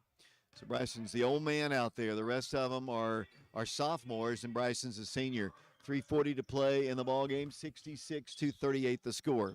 With the basketball, Spencer Reynolds. They work the ball inside. That is going to be a block, they say. Going to be charged against, looks like Bryson Comer. That'll be a personal foul against him. 3:32 to play. You were right. It was about a 10-point game, and, Wildcats had built up a big double-digit lead, and then just all of a sudden it was ballooned up to nearly 30 points. Yeah, you mentioned it earlier. I think South Doyle just got tired. They don't play quite the amount of people Oak Ridge did, I don't think. And they don't play the same style. They're not conditioned as well as Oak Ridge is. Back to the line after the first shot is Xander Wilkerson. He hit the first one. The second one is on its way. It's also good. 3:32 to play. Here comes Oak Ridge down the floor. Cameron brings the ball across the line. McCullough top of the circle. Gives it over to Bryson Comer. Back to McCullough. Dribbles in around a screen by Green. Takes it all the way to the hole. He was fouled, but no call. Down the floor will come the Cherokees. 66-40 the score. 26-point lead for the Wildcats here. 3:13 to play. Hop step, no place to go along the baseline. Number 11 with it. Once again, that's Thompson. Thompson cannot shoot. Out to the top, it goes to Brang. Brang backing up into the midcourt circle. Brang looks left, goes inside. Ball is nearly lost. Taken on the floor by the Cherokees. Driving layup. Shot is no good. Quez Thomas on the rebound. Here comes Oak Ridge down the floor. Quez with it across the line. He's a junior. Wildcats. Cameron McCullough to Thomas. Looks down low to Gavin. Can't get the ball to him. McCullough dribbles around his man, drives to the hole. He's held and fouled on the floor. That'll be team foul only, number 3. And I don't know about you, Jackson. I think when you only have 3 fouls at the 2:39 mark of the ball game, you haven't been aggressive enough on defense. No, you haven't. If you're playing aggressive defense, you're going to get reach-in fouls. You're going to get hand checks every now and then. Only the 3rd foul here. That's just not. It's not aggressive enough. Oak Ridge has 8.5, so. Oak Ridge basketball here with 2:39 to play. According to Caleb's scoreboard, it's 2:38. We'll go with him. It'll be Oak Ridge basketball. Thomas, who will try to work the ball in. Looks and needs to get it in soon. Does to Shamar. Shamar Green back to Quez. The Wildcats have Caden Brightheart back in the ball game. Oak Ridge will play Cock County tomorrow. Caden's minutes were limited tonight because of foul issues. Thomas dribbles in, dribbles out. Around it goes to Gavin Johnson. Harassed, needs some help. Looks to drive, fires it over to Thomas. Thomas with 2:20 to play, dribbles in, has the layup. If he wants it, he takes it. Shot good. Off the glass goes Quez Thomas, and the Wildcat lead is back up to 28. Yeah, that was a great take by Quez. I don't think he played any varsity last year, so. He did not. This is his second career varsity game. He's playing well. 68-40. He might have played in that first game as they launched one out of bounds. Closest one to it was Coach Gaddis. I've lost Coach Gaddis. He's here someplace. He was wandering around. I'm sure he's here. He was here. Minute 59 to play in the ball game. It's been all Oak Ridge. Here in the second half, the Wildcats are headed for their 2nd win of the year as the Wildcats bring the ball down the floor. Here it goes to Cameron McCullough, to Brightheart, to Thomas. Looks into Shamar. Nice pass. Goes up for the shot. Harassed and knocked away by Silas Webster. Down the floor will come the Cherokees. 68-40 the score. Number 10 with it. That's Patterson. Cannot shoot. Back door goes inside to number 5. His shot is blocked, and a foul is going to be called either against Johnson or McCullough. Minute 40 to play in the ball game. The Wildcats wearing their all-white jerseys with cardinal numerals. The Cherokees wearing their navy blue and red and white. To the free throw line, Holden Lowe, 6'1", sophomore player, right-hander, puts it up there. Good. Minute 40 to play in the ball game. 68-41. The Lady Wildcats will follow here. We'll hope you'll stay tuned for that. Coach Green will be up to speak to me. That free throw is missed. They had the rebound and knocked out of bounds by Spencer Reynolds. He was in good position to get that rebound, just was too close to the baseline and went off his body out.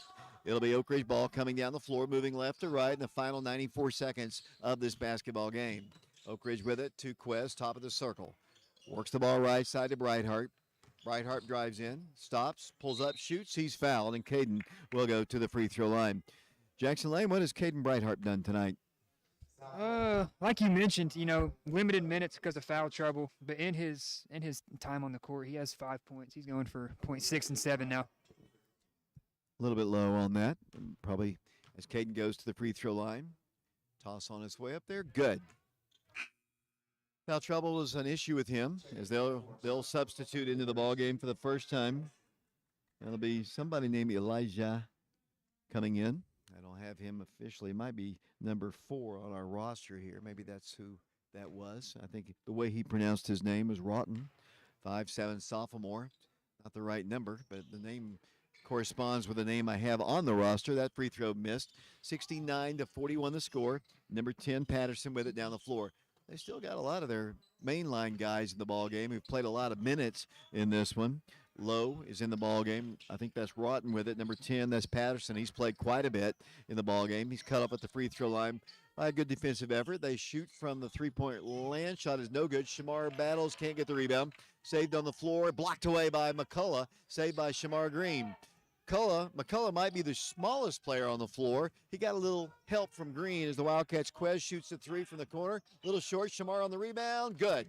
Shamar Green with the bucket. The Wildcats have a 30-point lead. They won by 40 last Tuesday. So, their first 2 ball games, it's been a lot of offense. It's been a lot of offense. Been good defense, too. I don't remember exactly how many points York scored. It wasn't a lot. South Doyle here with only 43 now. Shot is good by the Cherokees. We're down to 23 seconds. That shot was made by Derek Elder. 19 seconds to play. Oak Ridge to Shamar along the baseline. Can't control the pass. Off his fingertips, and down the floor will come the Cherokees with 12. Driving in for a shot, a little bit short. He gets his own rebound, puts it back in, does Spencer Reynolds. And with 6 seconds, here come the Wildcats. The final score has been posted. The Wildcats win it by a final score of 71-45. So the Wildcats up their record to 2-0. And nice win for the Wildcats. They win it 71-45. Caleb, your thoughts on the game? Well, I think we played really good. I mean, we got to see a couple of the younger players there at the end with Gavin Johnson and Camo. I know you call him Cameron. I've never heard his name, actually. But and Shamar. But, I mean, Shamar seems to be getting consistent minutes anyways. But, I mean, we just played a really good game. Great defense, only holding them to 45 points, below 50, and general's probably – I'm not the most basketball kind of guy, but I think that's a pretty good score to hold the team to. And, I mean, obviously we scored 71. And that was your final score, 71-45. The Wildcats are now 2-0 on the year. We're on FM 92.7, FM 94.7, prepradio.com, and Oak Ridge Schools Television Channel 15. Jackson Lane still working on the final statistics. Coach Green will come up to speak to me as well. We'll take a break. We'll send it back to Brian Bennett. Oak Ridge wins it 71-45. And we'll be back to Sevier County High School in 3 minutes.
We are back here. Boys game just ended with a score of 71 to 45.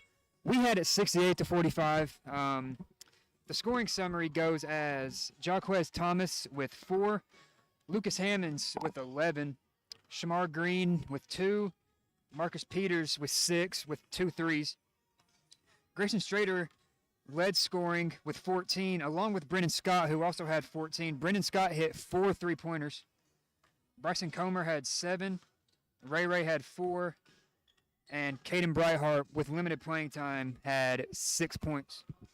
For the Cherokees, Xander Wilkerson had 5, Silas Webster had 8, Spencer Reynolds with 12, Nolan Brang with 2, Holden Lowe with 3, Marguel Patterson with 5, Nathan Thompson had 6, and rounding out the scoring was Derek Elder with 2 points. And we will be back in 1 minute. You got another thing to read here.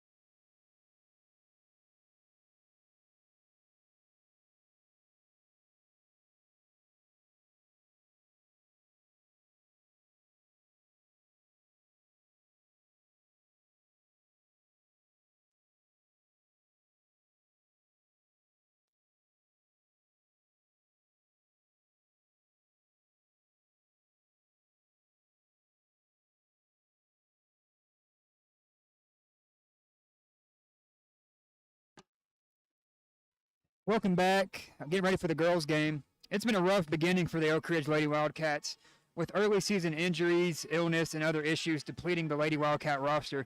But despite that, Oak Ridge has been extremely competitive in their first 2 games of the season. They have lost 2 state tournament teams from a year ago. They have lost two state tournament teams from a year ago in York Institute and CAK, but were in each game until the end. Last night at Pigeon Forge, Lady Wildcats fell to CAK 45 to 34. Jenna Johnson led the way for the Lady Wildcats with 10 points, but CAK's zone, height, and experience and junk defenses limited the Lady Wildcat offense. Oak Ridge trailed by 5 at the half, but were never able to get any closer. The 0-2 start for the Lady Wildcats is the slowest beginning of a season for Oak Ridge since they lost back-to-back games to Wilson Central and Lebanon to begin the 2017-18 season. The Lady Wildcats began the 2012-13 and 2013-14 seasons with 3 straight losses, but that's the only time that has happened in school history. Oak Ridge has never lost 4 in a row to begin a season. Tonight, the Lady Wildcats face a Cherokee team that began with the win over West, but has since lost games to Carter and Pigeon Forge. Last year, they finished 12-17 on the season as a AAA team, losing to Signal Mountain in the first round of their region tournament. Oak Ridge lost to Farragut in the second round of their region. The Lady Admirals finished runner-up in the state to Bearden. Oak Ridge leads the all-time series with the Lady Cherokees 3-1, but they haven't played since 2014 when the Lady Wildcats did lose that game 75 to 65. The Lady Wildcats' next game will be right back up here in Sevier County on Monday when they take on Sevier County. The girls' JV will play the first game of the year beginning at 4:30, followed by the Lady Wildcats at 6 and the guys at 7:30. Tonight, though, we have the Lady Wildcats leading things off with South Doyle, and we'll be back to Sevier County in 60 seconds.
Welcome back once again to Sevier County High School. We're about 90 seconds away from the start of the girls' game.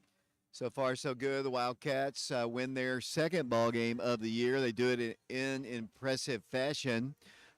Lady Wildcats, as Jackson said, getting ready to take on the Lady Cherokees. And their record, they've played more ball games, but, a lot of times that's the way our scheduling works. Traditionally, Oak Ridge football has gone deep in the playoffs. They tend not to schedule Friday basketball games until football season is over, all the way up to the state championship. And that's we haven't played many ball games. The boys have only played 2 now. They'll play Cocke County tomorrow at 1. We will broadcast that game on FM 92.7, FM 94.7. Jackson, have you seen the Lady Wildcats play? I can tell you they are kind of limited right now because of injuries and other things. Their depth has not been great right now. They have a lot of freshmen, and I know they would love to get a ball game where she can play a lot of players to Right. get some depth, because really last night in the first game they only played 6 players. Yeah, I was at the first game last week against York, and that's a disappointing loss. I think Oak Ridge led pretty deep into that game and ended up losing in the end. But yeah, it'll be a good opportunity to play a few players here tonight. The starting lineups are about to be introduced down on the floor.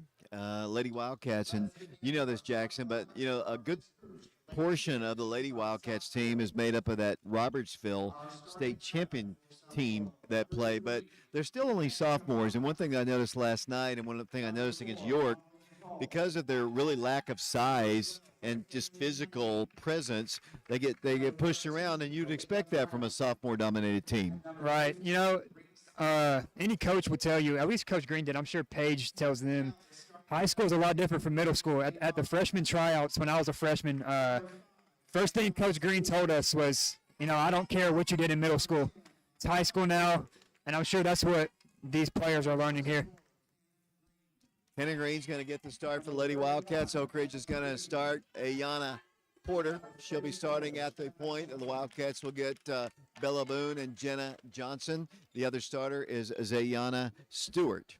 Lady Wildcats and Lady Cherokees here, and we'll see how this one goes. We're watching. Coach Green's going to come up at halftime, actually. He saw the clock, and they didn't put the normal amount of time in between, so he decided he would come up at halftime. I might let Caleb interview Coach Green, but that'd be kind of interesting, don't you think? That'd be fun. Coach Green's a fun guy to talk to. I'm sure he'd enjoy that. Jenna Johnson to jump for the Wildcats. Oak Ridge is the home team once again, wearing their all white with cardinal. The Cherokees in all red with blue, and the ball is easily controlled by Jenna, and we are underway. With the basketball comes Ayana Stewart. They leave open the Wildcats point guard. She works it into Bella Boone for the shot. Good. Bella scores the first 2 points of the game, and Oak Ridge leads it 2-0. They allowed Ayana Porter to drive in there, and Bella was just wide open. It was an easy one. Here's nearly a steal by the Wildcats, and it is indeed going to be a turnover by the Cherokees. Lady Wildcats and Lady Cherokees. The Wildcats trying to avoid a 3-game losing streak to start the season. It's only happened a couple times, and we'll hope for better things. This is going to be a really good basketball team when they get everybody healthy, they get everybody back, they get a little bit more depth. This is going to be a team that wins a lot of games. Bella inside the paint, kicks it out to the top to Kenan Green. Green works the ball to her left. Over it goes to Zay, around to Jenna. Jenna Johnson on the left side, back to Cannon. Thought about a three-pointer. She hit 2 last night. As the Wildcats working into Jenna, she turns, she spins, she's fouled. And Jenna Johnson will go to the free throw line. I don't know if you know this, Jackson, but Jenna has said that before she graduates from high school, she is going to be dunking the basketball. She's got some hops, and I'm not going to say for a girl, she definitely can get up, and I'd love to see a Lady Wildcat or any high school girl dunk a basketball. She's really, really, really close. Yeah, I've never personally seen her even attempt to dunk, but I remember last year as a freshman, some of the stuff she was doing. I could definitely see her dunking by the time she graduates. Both free throws good, and the Lady Wildcat lead is 4-0. 7 minutes to play. Cannon deflects the ball out of bounds. It'll be Cherokee basketball side court. Paige Taylor is the head coach of the Lady Wildcats, assisted by Todd Wright and Christina Sims, and sometimes Angela Phillips Wright. She's a volunteer coach, the former Angela Phillips, played for the Lady Wildcats under Coach Jill Pruden back in the day. 6:49 to play first quarter. Lady Wildcats on top 4-0. Cherokee, Lady Cherokees, and Lady Wildcats here at Sevier County High School. Deflection and a lot of contact there. Bella working hard on defense, almost a steal. This ball's kicked off the foot of one of the Lady Cherokees. It goes off on number 12 for them, Kinley Payne. It'll be Oak Ridge basketball. Ayana Porter getting the start tonight for the Lady Wildcats at the point. 6:34 to play first quarter. Oak Ridge on top 4-0. Zayana Stewart with the basketball. Works the ball to Bella. Bella looks for help. Gives it over to Cannon. Head fakes, will not take the three. Works the ball to the left. There's Ayana top of the circle. Drives to the free throw line. Throws the ball, intending it, I think, for Jenna Johnson. The ball is ripped out of her hands and taken away by the Lady Cherokees. They're moving left to right. I haven't really been able to get their names in. Reese Goddard, number 15, is in the ball game for them. As there's going to be a timeout called by the Lady Cherokees. Coach Aaron Green will be up to speak to me at halftime. We'll hope you'll stay tuned for that. We'll have a recap of the girls scoring at halftime and the halftime scoring of the Oak Ridge High School Lady Wildcats. Next ball game will be coming up on, I'm once again the only one talking here. Will be coming up tomorrow. That'll be a 1 o'clock ball game. The Wildcats taking on the Fighting Cocks of Cocke County. And Jackson, you don't know this, but Coach Green's very first ball game when he was the head coach of the Wildcats was against Cocke County, and they lost. I think it was 75-70, something like 75-73. It was a 2-point game. It was a Hall of Fame game, and he didn't want it to count on his record. Coach Pruden always told me if they take up tickets and if there's fans in the stands, it's a real ball game. So here's a steal by Oak Ridge's Ayana Porter. She's going to drive in, waits for her teammates, gives it inside to Bella. I think the pass was actually intended to Zayana, but Bella saw it coming her way. So he's argued with me that game should not count against his record. Well, yeah, Hall of Fame games, they're always weird. Usually, if your football team's any good, you have football players out. So I'm sure that was the case. I don't think it should count against him either. Lady Cherokee's trying to get their offense going. The Wildcats get a steal as Ayana Stewart drives in for the layup. Good. That's a great drive by Zay, and the Lady Wildcat lead is 6-0. 5.5 minutes to play in the first quarter, and down the floor will come the Lady Cherokees once again. With it will come number 15. She'll bring the ball across the midcourt line. I thought she was. Over goes to Kapana. She works the ball left. They've yet to get the ball across the line. Now they do. They work the ball across the right side. They've got a three in the corner. It's on its way. It's no good. Rebound, Oak Ridge's Cannon Green. Green's going to bring the ball down the floor. Has Bella in front of her, waits for her teammates. Sets it up to Zayana. Zayana right side to Ayana Porter. Back to Zay. Zay drives in for the shot. No good. But she does draw the foul. We'll go to the free throw line. 4 minutes 55 and counting. Your clock is right, Caleb Riker. Their clock is wrong. It's continuing to tick here with 4 minutes and 47 seconds to play. Maybe they've said, let's play with a running clock. Just keep your clock. They finally stop it at 4 minutes and 41 seconds. They ticked off about 10 seconds off the clock. 6-0 our score. Ayana Stewart to the line, tosses up there. Good. She'll have another one. The Wildcats, good start here, leading it 7-0. It's a great start. It's just what they wanted. Oak Ridge, the girls, they play quick, kind of like the boys. And like we mentioned in the boys game, there's not a lot of teams that can run with that. Free throw was missed, but knocked out of bounds by the Lady Wildcats. And down the floor will come the Lady Cherokees. 7-0 is our score. 4 minutes, 41 seconds to play here in the first period. Down the floor, South Doyle in the rear court. A deflection, not a steal. Jenna Johnson causing havoc with her length as they are yet to get the ball across the line. The Wildcats still pressing. They do get the ball across the line. They leave open somebody, and there's a block shot and a foul. Lady Wildcats allowed that young lady to stand underneath the goal, and she's going to be shooting free throws. And that'll be Brown going to the free throw line, I believe. Foul's going to be called against Ayana Porter. That'll be her first foul. Team foul number 1 called against Oak Ridge. First toss-up, good. They're on the board. 4:24 to play here in the first period. 7-1 the score. Lady Wildcats playing with Jenna Johnson, Zayana Stewart, Cannon Green, Ayana Porter, and Bella Boone. Second toss. This one's off the rim. No good. Jenna's got the rebound. Down the floor will come the Wildcats. Jenna Johnson, the sophomore from Robertsville, slings it over to Boone, out to Cannon Green. Green on the left wing won't take the shot, facing a 2-3 zone. They back it up to the top. It goes to Ayana Porter. 4:10 to play in the first period. Wildcat basketball. Jenna looks right, gives it off to Porter, around the green, around to Zay. Zay back to Cannon, around the perimeter they go to Ayana, drives the baseline, swings the ball to Jenna Johnson. Johnson thought about shooting a three, drives the baseline, little 6-footer, hits the rim, no good. Rebound to the Lady Cherokees. 7-1 our score. Here comes South Doyle down the floor. They've got the basketball around to the left side, over it goes to Brown. Brown drives coast to coast, throws one off the glass, good. I didn't think when she shot it was going to go in, but it did. 7-3 the score the Wildcats wanting to run. Here's Jenna driving in, 6-footer, good. Jenna Johnson scores, and the Lady Wildcat lead is 9-3. 3:27 to play here in the first period. Here come the Lady Cherokees down the floor. This is the final game of this tournament for the Lady Wildcats. The guys, as Jenna's going to get a steal, gives it up unselfishly to Porter for the layup, good. Jenna very easily, Jackson could have taken that in for a score, but she unselfishly gave it off to her teammate. Right. Ayana was a little bit ahead of her, but like you said, Jenna could have easily taken that in. Nice unselfish play there. Cherokee basketball momentarily. There's a big, mad scramble and fight. Almost fight. And tempers flaring just a bit, and Porter's going to come over to the sideline. She and Goddard kind of got into it just a bit, and they'll let things calm down just a bit, and Miss Porter will take a seat along assistant coach Todd Wright, and Demetria Strickland will come into the ball game. Really aggressive defense there, and a really aggressive offense on the part of the Lady Cherokee. Yeah, it was opposite side of the court from where we are, but I definitely think the player for South Doyle was throwing some elbows, so I'm not sure who was in the wrong. Their basketball, Oak Ridge on top, 11-3, according to the scoreboard, 2:56 to play. I say that because in the boys' game, what Jackson had and what we believe to be the final score was not the score they posted on the scoreboard. Their basketball, nearly another steal. The Wildcat defense is harassing, and they get a steal. Wildcats layup. Here comes Ayana, and she's fouled hard. They need to give her an intentional foul. She slammed her into the side. That's the same girl that got into it with Ayana earlier. Let's see if Zay's okay.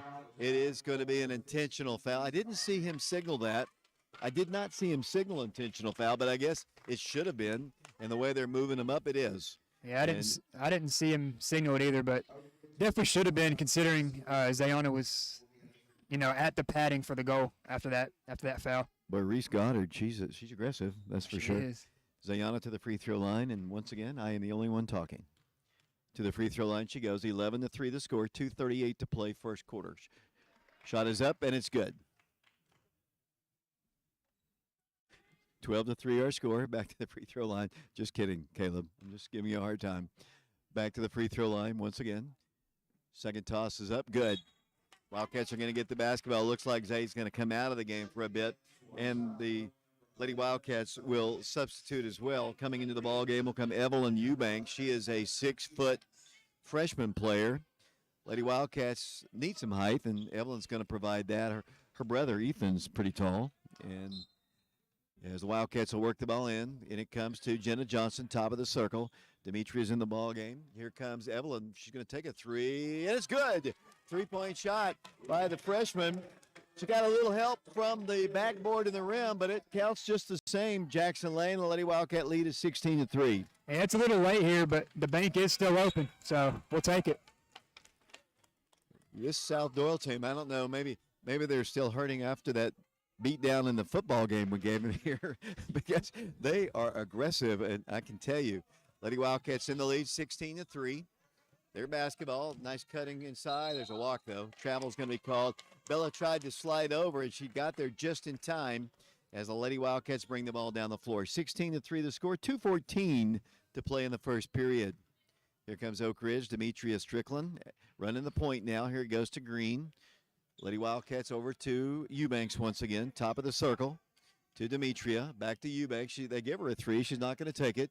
Green looks into Bella, can't get the ball to her. Around the perimeter goes to Demetria, to Cannon in the corner. Looks to Jenna, can't get the ball to her. Now it goes to Bella at the free throw line.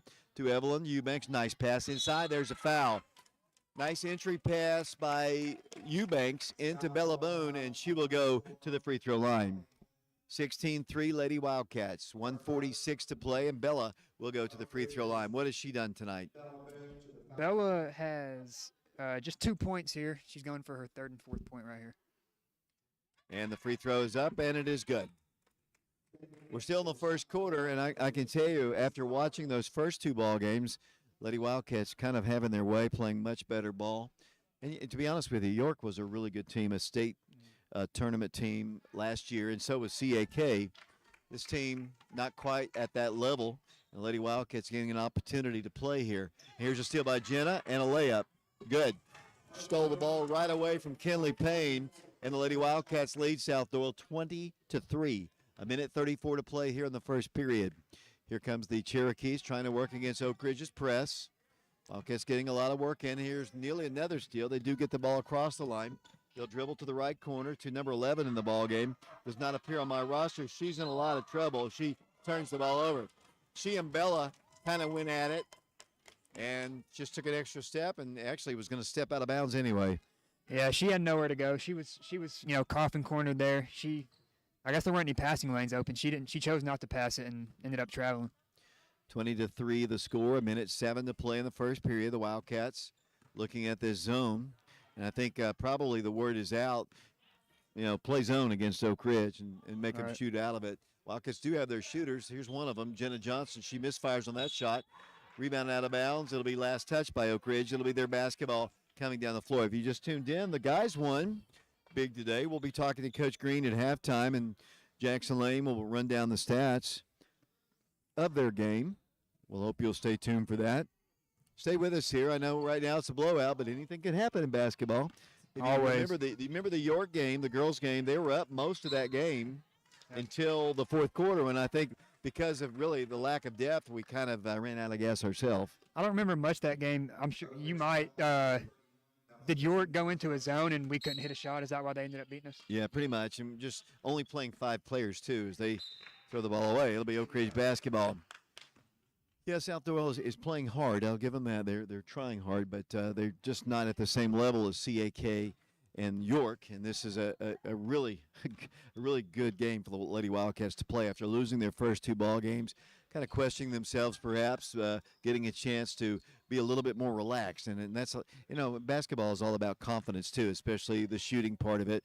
Obviously defense never rests as that pass is deflected and taken away by the Lady Cherokees, number 11. They kick the ball back out. But confidence is such a big deal in basketball. There's a block shot by Evelyn, taken on the floor by Oak Ridge. Down the floor will come Jenna once again, and I'm going to get Jackson in here in a second. Evelyn pulls up and shoots. Shot is no good, but Bella has the rebound. The putback shot is good, and the Lady Wildcats lead after 1 quarter, 22-3. We're going to take a break, send it back to Brian at the station. Lady Wildcats lead 22-3. We'll be back in 60 seconds.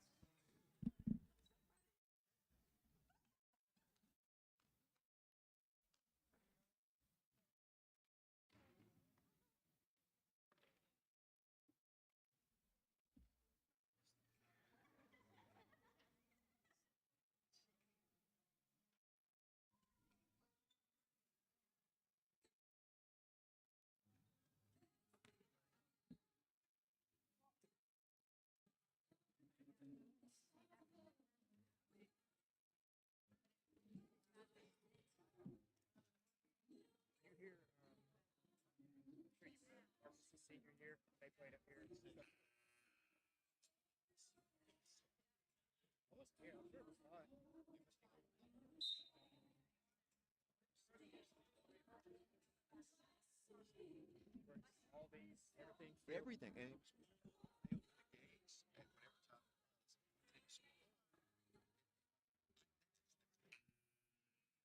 Welcome back once again to Sevier County High School here on FM 92.7 as we get ready for a great Thanksgiving holiday. We hope everyone out there will have a great holiday and safe travels wherever you might be going.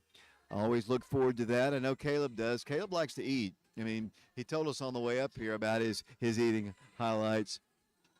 He's running our scoreboard, and I kudos off to our technical crew here today. The last 2 days, we've been able to get our stream going nearly perfectly. I kind of put that on Jackson's kind of shoulders today, but traffic got him, but we were able to get it done here as the Wildcats are going to get a steal. Here comes Oak Ridge back the other way.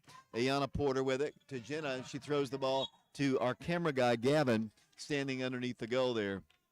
7:40 to play second quarter. He always wanted to play sports, and finally he got in the game. It'll be South Doyle coming down was picking on Gavin. Nothing. Down the floor will come the Lady Cherokees. Let's talk about confidence here once again, especially shooting. As they put up a shot, it's on its way. It's no good. Rebounded by Jenna Johnson. Confidence goes a long way in basketball. It does. If you miss a few shots, you just can't get in your own head. If you get in your own head, and when you're shooting the ball, if you tell yourself as you're shooting the ball, this one's probably not going to go in. It's probably not going to go in. You have to be confident that that shot is going to go in, and probably will. And when you lose your first two ball games, Wildcats have an outlet there. Here's Evelyn inside to Bella. She'll turn, kick it out to Johnson. Johnson around the left side. Ayana Porter for three. Yep, no good. Rebounded by Bella. Bella comes down with it. The jump ball is called. The alternate possession arrow is going to give the ball to the Lady Wildcats. Oak Ridge currently playing in the ball game with Evelyn Eubanks in the ball game. Jenna Johnson, Bella Boone. Wildcats work it in and almost throw the ball away. Saved on the floor by Porter. Porter against the zone. She works it in to Evelyn. She's fouled. No call. Bella gets the rebound up. Good. Bella Boone scoring points for the Wildcats. And Oak Ridge leads South Doyle 24-3. Oak Ridge is having their way inside. Yeah, they have size with Bella and Evelyn, and they're definitely abusing their size right now. Here's a block shot, rebounded though, or deflected, second away back by South Doyle, and the Cherokees will set it up once again. They launch a three, it's off the rim, no good. Porter on the rebound for the Lady Wildcats. Quickly down to Jenna Johnson. Johnson inside to Demetria Strickland, who can't get the shot off. Back to Porter it goes, inside to Evelyn. Evelyn off the glass, no, shot is no good. Bella gets the rebound, she's fouled, and Bella Boone will shoot more free throws. Coming into this season, I believe Bella had only scored 10 points total in her first, 2 years, this being her third. She's going to get that tonight, I think, the way we're going. Yeah, she already has, looks like 8. She's going for 9 and 10 right here. There's 9 right there. Lady Wildcat lead is 25-3. 6:21 to play in the second quarter. Nothing against the South Doyle team, but the good news is, Jackson, we might have a running clock in the second half, and we might get out of here sooner than we thought. That'd be nice. I hope the traffic isn't as bad as it was coming up. And, if we get a running clock here, we might get home at a decent time. So Bella has double figures. She's going to check out, and Zayana Stewart, who kind of got bumped on an intentional foul earlier, is back in the ball game.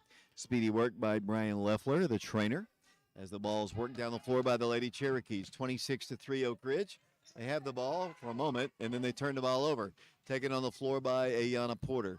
26-3 Lady Wildcats. 6:05 to play here in this first half. Evelyn Eubanks, a little 8-footer, no good. A little bit of rush. The ball is knocked out. They had 2 players fighting for the rebound, Carly Hager and number 15, Reese Goddard, and they fought each other and knocked the ball out. Eubanks comes out of the ball game. It's tough being a freshman. You come in here, and like you said, you want to shoot, you want to score, and she hit a 3 earlier, and there's a shot, no good. Rebounded by Porter.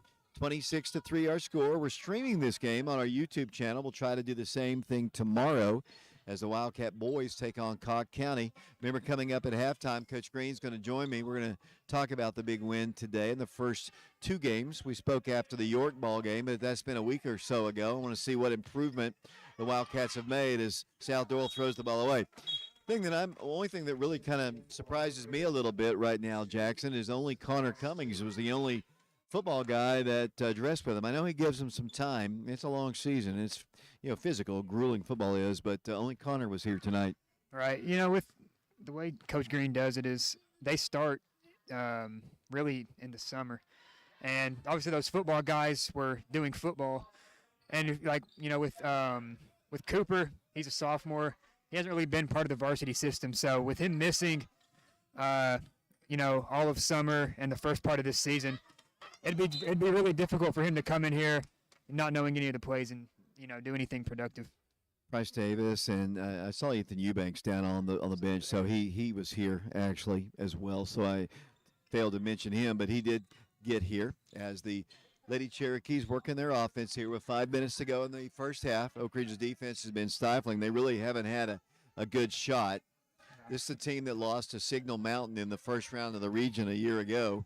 That region must be big. Signal Mountain's down near the Chattanooga area. There's a nice drive there, and a foul's going to be called against Oak Ridge's Demetria Strickland, I believe. Nope, it's going to go against Oak Ridge's number 2, I believe. That'll be Stewart.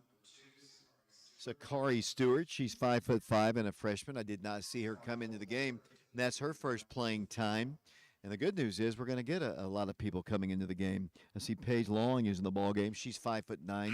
She is a freshman. Oak Ridge also has Cannon Green, Demetria Strickland, and Ayana Porter in the ball game. 4:44 to play in the first half. 26-3. The Lady Wildcats in the lead. Yeah, I didn't see this coming. I knew, I was going to pick Oak Ridge to win, but I didn't think it'd be 26-4 ball game now. Yeah, Lady Wildcat defense is always good, but what they've been struggling with the first two ball games is to find their offense. Caleb, you getting bored here? He looks like he's a little bored. The scoreboard clock says 4 minutes 44 seconds. The score, the and that free throw is up good. I'm not a mean guy, but it's just funny as Oak Ridge takes a shot. No good. Missed that shot by Sakari Stewart. And down the floor once again will come the Lady Cherokees. Oak Ridge on top 26-5. Hopefully we'll get a whole lot of players in. And, the Lady Wildcats have got to be feeling good about this game. Not only are they getting their players a chance to play, because we've just been playing with 5 or 6 players through the first 2 ball games, they're hopefully get a chance to clear that bench. Wildcats still have some injuries. In particular, Lindsey Cleveland, big part of the Lady Wildcats offense and defense. She has a little hip issue she's dealing with, and Anaya Porter had a knee injury, I believe, during the summer, and she's, I think, just recently has been cleared to start doing some light jogging and practicing. So hopefully she might get a chance to play at some point as the ball is deflected. Cherokee's trying to work their offense here. Brown with it. Harassed out high, works it out to number 3, launches a 3, it's up no good. Rebounded by Oak Ridge. Pulling down the board for the Lady Wildcats once again was Long. She works the ball in for the Lady Wildcats to take the shot, no good. That's Ayana Porter. Saved by Stewart. She backs it up to Demetria to Cannon Green. Head fakes, won't take the 3, drives to the baseline. Ball knocked out of bounds by Carly Hager. So for the first time, I've actually had to pull out the Oak Ridge Lady Wildcat roster here to get some of these new freshman players in. Of course, Caleb's a freshman over here. I could have asked him as Oak Ridge works it in. Right corner, Porter for 3s. Up, no good. Rebound to Ayana Porter, who saves it and gives it out to her teammate, who banks in a shot. Good. Lady Wildcats, Paige Long scores, 5'9" freshman, and Oak Ridge leads by 23. 28-5 to score, 3:19 to play. The boys won big today. They did. It was a really good showing by the boys. Started off kind of slow. They were up by only up by 1 at the end of the first, and then eventually ran away with it. And we'll talk about that. We'll run down the stats, and Coach Green will be up to talk to me as well. 28-5 the score.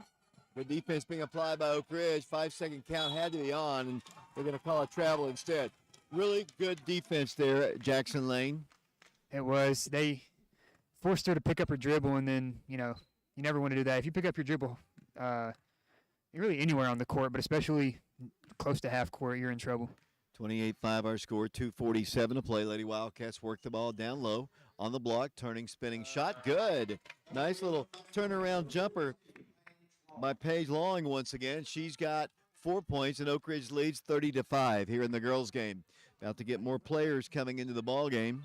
And I'll pull out the roster here. Looks like Hayward Tharp's going to come in the game. So, thank you, Caleb. 2:24 to play. Scored. On the other end was Paige Long once again, I believe, for the shot. The Wildcats will substitute Cannon Green out. Ayana Porter is still in. Wildcats also have Hayward Tharp in the ball game, along with Paige Long, and number 2 is in there. Sakari Stewart as well. Am I missing somebody? Looks like Cannon's going to stay in the ball game. Lady Wildcats in the lead, 30-5. They work the ball in for a shot. Another one in, good by Long. 5'9" freshman, I believe she's got 6. Yeah, that is her 6th point already. 32-5 to score, and a lot of different players are getting in the ball game. Looks like Jackson's about to come in for the Lady Wildcats. And Wildcats, Coach Taylor trying to clear her bench as they launch a 3. It's up. That's good. 3-point shot made good by the Lady Cherokees. And Oak Ridge leads 32-8 as that ball is thrown away. So, the good news is right before Thanksgiving, it looks like everybody's going to get a chance to play today. Yeah, everybody's going to get a chance to eat here before Thanksgiving, so That's always a good thing to see. Good line there, Jackson. Like it. 1:43 to play, second quarter. 32-8 the score. Here they come down the floor once again. Cherokees working their offense here. Number 15, Reese Goddard with it. Goddard out high. Works the ball in. Here's a steal by the Lady Wildcats. Going coast to coast with it. Right-handed off the glass. Oak Ridge scores with Ayana Porter. Porter's going to score for the Lady Wildcats, and Oak Ridge leads 34-8. A minute 18 to play here in the second period. Remember, Coach Aaron Green's going to come up to talk to me at halftime. Lady Wildcats about to get another new player into the ball game. That's going to be number 30, Abby Presley, coming into the game. That's Will's sister, as that shot is up good. Will Presley, member of the Oak Ridge football team. I don't see Will here. Try to get him to come help with the broadcast, but he declined today as they get a shot off. No good. It's going to be a foul called against South Doyle, and that's going to send Oak Ridge to the free throw line. Lady Wildcats are going to go to the line. That'll be Stewart, 5'5" freshman. She'll get 2 shots. That is team foul number 6 called against South Doyle. 52.5 seconds to play. 34-10 the score. The Lady Wildcats in the lead. The shot rims out. She'll have another one. Lady Wildcats do get Abby Presley in the ball game. Shame on you, Will. You could have been here watching your twin sister playing here and helping with our broadcast. 34-10 the score. I know you're watching. Shot is on its way up there. Good. So Lady Wildcats getting a lot of different players in the scorebook, and that's making life difficult for Mr. Jackson Lane, who's doing our stats. 47 seconds to play here, 35-10, a 25-point first half lead for the Lady Wildcats. Down to the final 39 seconds to play. They drive in for a shot off the glass, no good. Rebounded by Lawing. Down the floor will come the Lady Wildcats. Quickly a pass to Hayward Tharp. It's going to be taken away by the Cherokees, almost stolen right back by the Wildcats. They're going to drive in to number 11, who shoots and scores. Off the glass goes number 11. That'll be Jacobs, they say. And down the floor will come Oak Ridge. It's not on my official roster, but we'll go with it, as that pass is a little bit too strong. It's intercepted by the Cherokees. The Lady Cherokees then dribble the ball out of bounds. It'll be Oak Ridge's ball with 6.3 seconds to play in the first half. 35-12 the score. Abby Presley will work the ball in for the Lady Wildcats. 6 seconds to play. Oak Ridge coming down the floor. Lady Wildcats are going to shoot a 3 at the top of the key. It's up, no good. As the first half comes to a close. 35-12 our score. Let's get Coach Green over here in here. Head coach of the Wildcats. Let me look at the boys. Well, we'll get Coach Green in here. Head coach of the Wildcats, and make sure his mic is on. Coach, first off, congratulations on the win. The Wildcats win. You win the ball game. It was you win the ball game going away. You had like a 40-point win over York, and then what was on the scoreboard is not actually what the score was. Actually, Was it not? No, Yeah, it was all it was all out of whack from the start. it so. was. But we didn't have as many points as they said we did, but we'll take it anytime Yeah. they want to give it to us. But I know you're pleased. You got a chance to do what you do. I mean, Jackson said it best here. Your pace just wears teams down, and you've got. Maybe, and you said this to me the other night, maybe one of the deepest teams you've had. You just bring them in and off the bench and coming in, and they play at the same pace, and that just wears out teams. It does. We I think we don't even include our football guys yet. They'll get back in the mix here. Hopefully after Thanksgiving. But yeah, that's one of the deepest teams I've had since I've been here. We've had some deep teams. Maybe 8 or 9 realistically, but they're right now even without our football guys. I mean, I confidently can play 10 guys and. There's not a lot of drop off, so it's good and bad. It's tough for coach because you got to make decisions on who's going to get those minutes, and typically the guys that are the most productive are the one to get the minutes, but most of the minutes. But our style of play, we've got to have depth, and our guys know that. So our mentality is it's our 10 or 12 versus most teams 5 or 6. This team here, and again, give South Doyle credit. They've their best players hurt. Kate's kid who gave us fits over there at Alcoa. Alcoa, yeah. He played at Alcoa last year. He transferred like at Christmas. He would be a 30, probably a 20, 30-point difference on their team, and they've got another point guard hurt. So, but yeah, I mean we're playing hard. We didn't execute against the zone very well the first quarter. Kind of got settled in there in the second quarter, and anytime you start making some shots, everything looks a lot better. Brennan Brendan kind of stretched us out there with some made threes there in the third quarter and got it stretched out. But I thought they got really tired. I thought South Doyle got fatigued, and that's part of kind of part of what we do. We're going to try to keep guys fresh. I don't do really any subbing. Our assistants do the subbing, and based on who's tired and who minutes and those type things. So. Just playing fast, playing hard, and I think a lot of just continue to get better. We've got a really inexperienced group. They've got a lot of room for improvement, things we got to clean up. But I think it's a group that wants to get better, and I think we will get better. That's one thing I want to ask you. You and I had a conversation 2 or 3 weeks ago, and at that point you were you'd been with him in the summer, but you only had 2 seniors coming back. You had a couple juniors, and that's about it that you had experience. And you told me something, and I'm going to ask you this, and I don't want to put you on the spot for what you said. You at that point didn't know what the ceiling was for this team. You've seen them play 2 games. You've been practicing with them now for about a month or so. Where do you see them now? I mean, I think they've got a chance. I think we have a chance to be pretty good. I mean, I don't know. It's still early. We hadn't played. Nothing against York and South Doyle. But we hadn't played. Both those teams were shorthanded. York being football guys and South Doyle with injuries. But we haven't played a really good team yet. So I think that's the measuring stick of. When you'll find out, how good you are. But, I mean we've got a solid team. We've got a lot of good pieces. Ray is similar to, guards we've had in the past. You think of, Cal Slater, Marcus Smith, Levert. I mean, he's got that, he's got that gear, and he can play. And, we can shoot the ball. We've got more size this year than we had last year. Totally different team than we had last year. Last year we were pretty much all guards, and this year we've got a little bit more size. I mean, if you watch us warm up, we look like a better team. I don't know if you always are based on warm ups, but with that said, we got Shamar who's young. He's going to grow into a really good player. He's 6'5", 6'6", and Lucas and Grayson are around 6'5". So that helps a little bit, and but really, I think they're still learning to play together. Too. I can see that a little bit, but the thing I'm pleased with, they've practiced hard, they've played hard, and they've been unselfish. I think that's the 2 keys as far as continuing to try to improve it. But then you got then when you get in the games against good teams, you got to be able to execute, you got to be able to guard, you got to be able to guard different actions, and different players, and so we'll see. Well, it's a long year. We got a lot of improving to do, but that's the fun part about coaching is see how much better we can get. You got a 1 o'clock game tomorrow against Cott County. I saw them a little bit, and you asked me earlier what I'd noticed. I was busy. I saw them play, but I can't give you a scouting report. I don't know if you watched them on tape.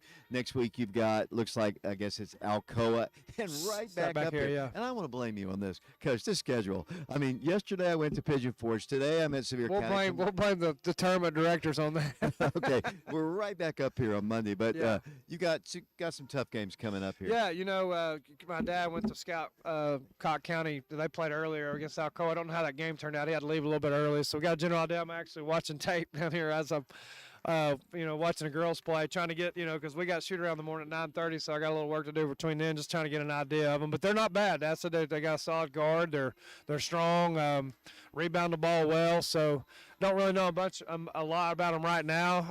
But I know we scrimmaged them last fall. I think you watched that scrimmage up at Rocky Top in Gatlinburg. I remember. I think we won by double digits, but they were, had some talent. So.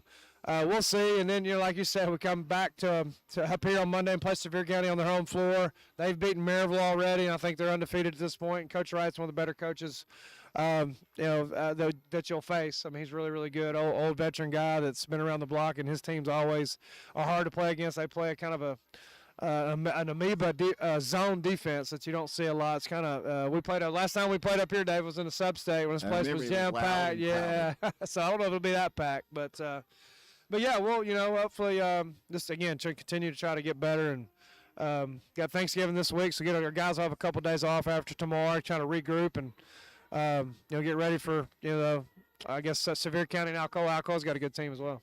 Coach, thanks a lot, and we'll see you tomorrow. All right, thanks, David. Wildcats win the game. We're going to get Jackson back in here, let him run down the stats at halftime of the girls and the final stats of the boys. And looks like, Jackson, you have about 3.5 minutes to get all that done, and I think you can do it. All righty, so at the half of the girls' game, for the scoring for the Lady Wildcats, Sakari Stewart with 1, Zayana Stewart with 5, Ayana Porter has 4, Evelyn Eubanks with 3, Bella Boone leads scoring with 10, Jenna Johnson and Paige Lawing, both with 6. And for South Doyle, Damani Kapana with 2, Dalia Brown with 5, Reese Goddard with 3, and Zoe Jacobs has 2. That is at halftime of the girls' game. And to once again recap the boys' game, Oak Ridge won 68-45.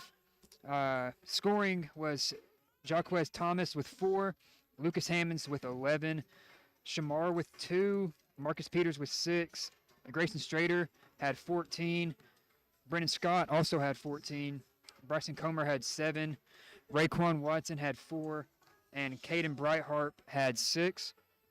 And for South Doyle, Xander Wilkerson had 5, Silas Webster had 8, Spencer Reynolds had 12, Nolan Brang had 4, Holden Lowe with 3, Marguel Patterson with 5, Nathan Thompson with 6, and rounding out the scoring was Derek Elder with 2.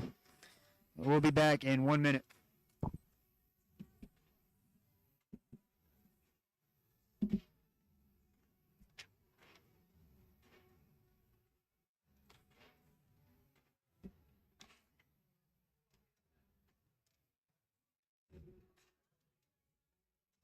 Where did Evelyn? Did she go to Jefferson or Robertsville?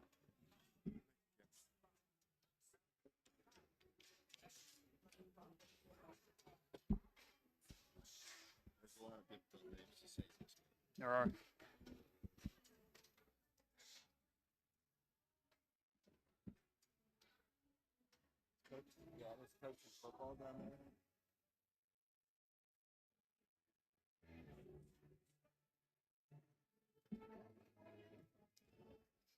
Coach Gaddis coaching football down there.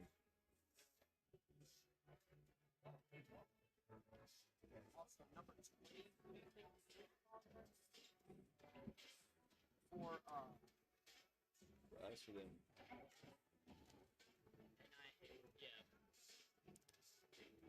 Welcome back once again to Sevier County High School. David Clary along with Jackson Lane, Caleb Riker here, Brian Bennett back in the studios. And Gavin, you're going to have to say your last name again. I know this is embarrassing. I'm going to have to ask you again. Kentop. Kentop, that is so simple. It is so simple, but I'm a simpleton and cannot remember it. Kentop. Remember that, Jackson. Kentop. Got it. Yeah.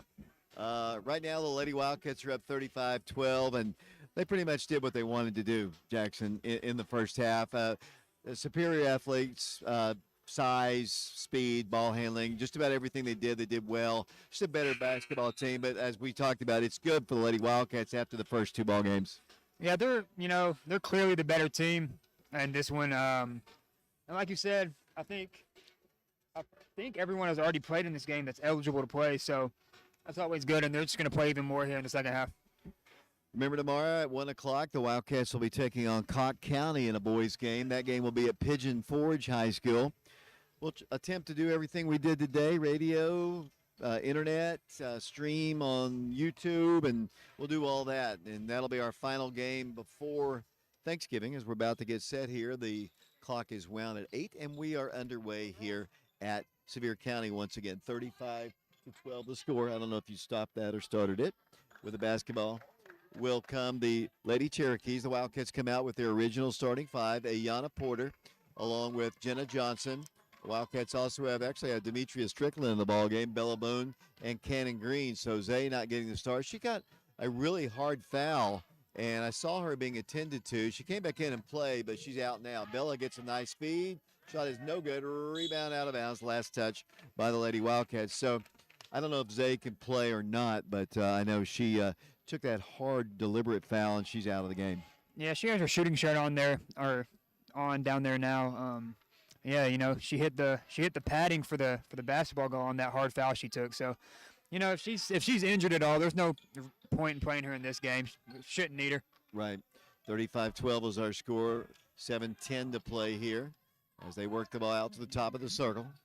Trying to work the ball around, trying to get a shot when they can. They're going to throw the ball away, though. It'll be Jenna Johnson with a steal. Down the floor will come the Lady Wildcats. Quick pass down and goes to Demetria.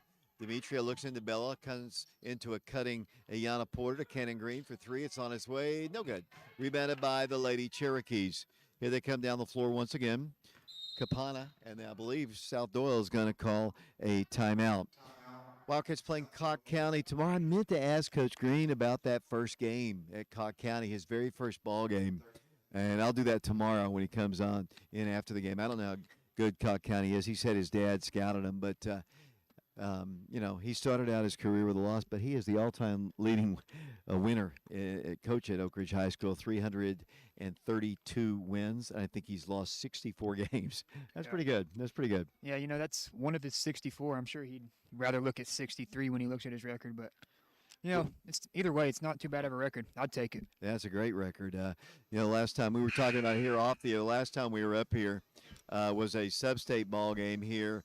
That was when 2019, I guess it was, maybe 2019, I think. And, it was so loud. It was so crowded. We will be back here on Monday for a ball game here against the Smoky Bears. And that'll be a regular season ball game, not a tournament ball game. And he blamed the tournament director, but tournament director might have scheduled this tournament, but he didn't schedule the Monday game up here. That had to be all of Coach Green. Yeah, and I think Coach Green mentioned it when he was on. He doesn't expect it to be as rowdy as it was back in 2019 with obviously that one being a sub-state game, this one being one of the first games of the year, but you never know. 35-12, Lady Wildcats in the lead. Here's a deflection and near steal by Bella that knocked out of bounds. I tell you, Chris Wheatley, this official down here in front of me, has done a really excellent job here.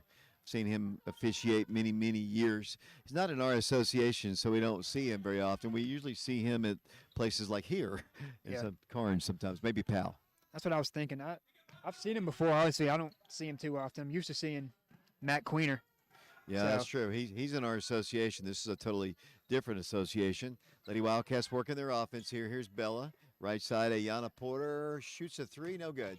Didn't get it to fall. Ball is loose on the floor. Jenna battles for it. It's a jump ball. The alternate possession arrow will give the ball to the Lady Wildcats. Now, you're too young. I know your dad's not, but back in the day, you see the circles at the free throw line, the center, and there. They actually used to have jump ball. Oh, nice opportunity there by Jenna, saved by Bella. Bella looks for help to Cannon Green, and she lost the ball. Jump balls were truly jump balls back in the day. It didn't matter. If you were on this end of the floor, they would jump from that circle, the mid-circle, or the other circle. And that's why the circle's there on the floor there. I don't know if you knew that. I wouldn't mind them. The NBA still does it. They do actual jump balls. I wouldn't mind that. The position arrow's fine. But, there's times as Ayana Porter hits a three, there's times where late in the game, if you tie the ball up, you could get screwed by whichever way the arrow's pointing. Most definitely. 38-14 after the three-point shot, I believe, by Ayana Porter. I believe it was. Yep. Good to show. She missed a few, and she hasn't been practicing much this week, but it's good to have her back out there shooting. That's what she does. She led the Lady Wildcats with 16 against York, and she almost got a steal there, and she does. Ayana Porter feeds it to Jenna. Jenna drives in for the layup, missed it. Hard contact there. Lady Wildcats still have the ball, driving in for the shot off the glass. Good. Lady Wildcats score this time, and that time it was Demetria Strickland with the bucket, and Oak Ridge leads South Doyle 40-12. Yeah, this is it's not what I expected, but glad with the outcome. Here they come down the floor once again. We're down to 4:36 to play in the third period. Live from Sevier County High School on FM 92.7. Stay awake, people. We don't want you to fall asleep here, getting ready for this Thanksgiving holiday. But if you're a Lady Wildcat fan, you got to be pleased because, just about everybody has gotten a chance who's able to play as they bank in a three-pointer. Not a pretty shot, but it counts for three. But as I said, just about everybody who's able to play has gotten a chance to play today, and that's always good. It makes practice a lot more fun, too. Makes practice fun, and then also it makes your decisions as a coach. Obviously you never want it to happen, but injuries happen. And you're going to know who's able to play and who you can trust to put in there. 4:04 to play third quarter. Lady Wildcats currently playing with Ayana Porter, Cannon Green, Bella Boone, Jenna Johnson, and Demetria Strickland. That's Demetria with the ball. Over he goes to Cannon. Cannon finds Bella at the free throw line. She shoots from there. Shot is no good. Rebounded by Molly Hull. Down the floor with the basketball once again will come the Lady Cherokees. 40-17 the score. Kind of a lull in the Lady Wildcats scoring a little bit. Doing a couple different things here as the Lady Cherokees very patiently working their offense. Caleb, don't fall asleep here. You've got the clock right. It's down to 3:39 to play.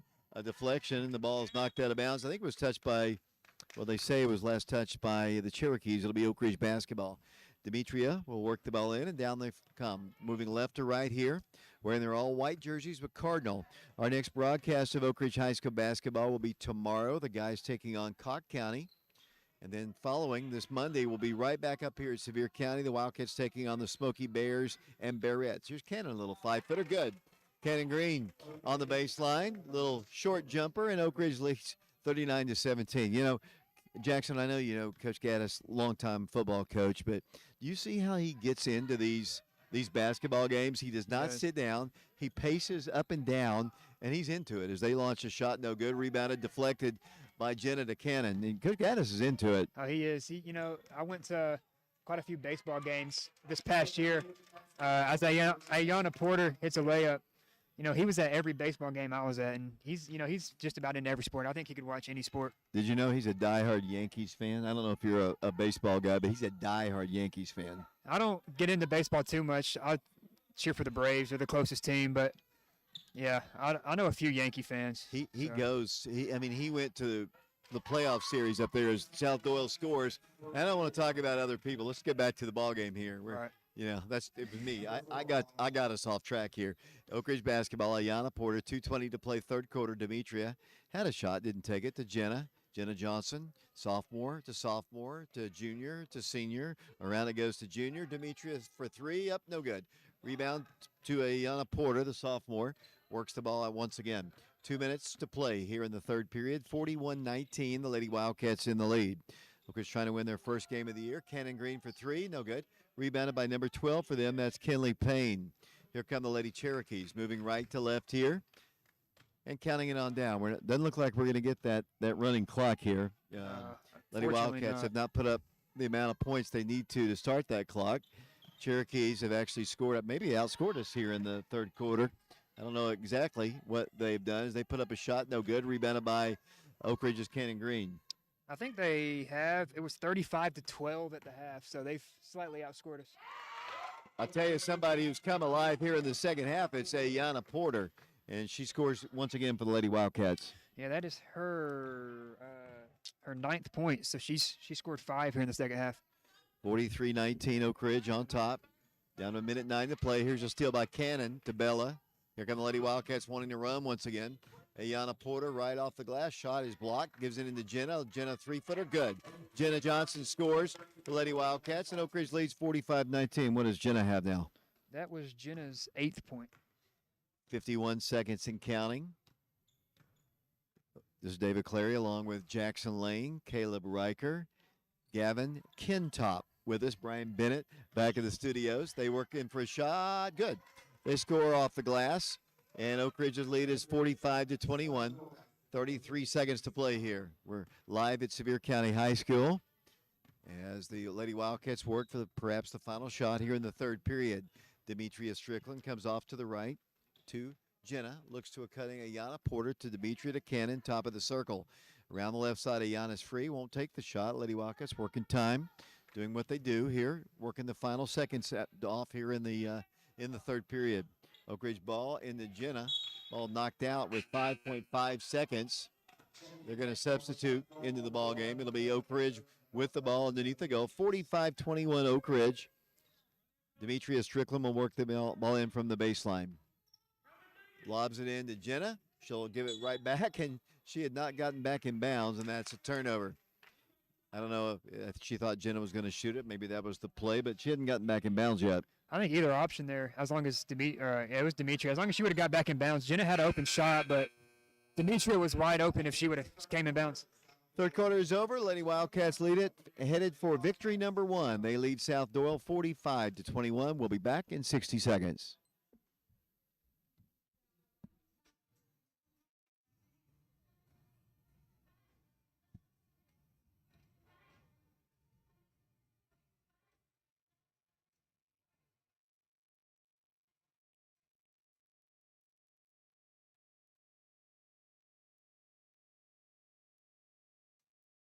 Board? Board?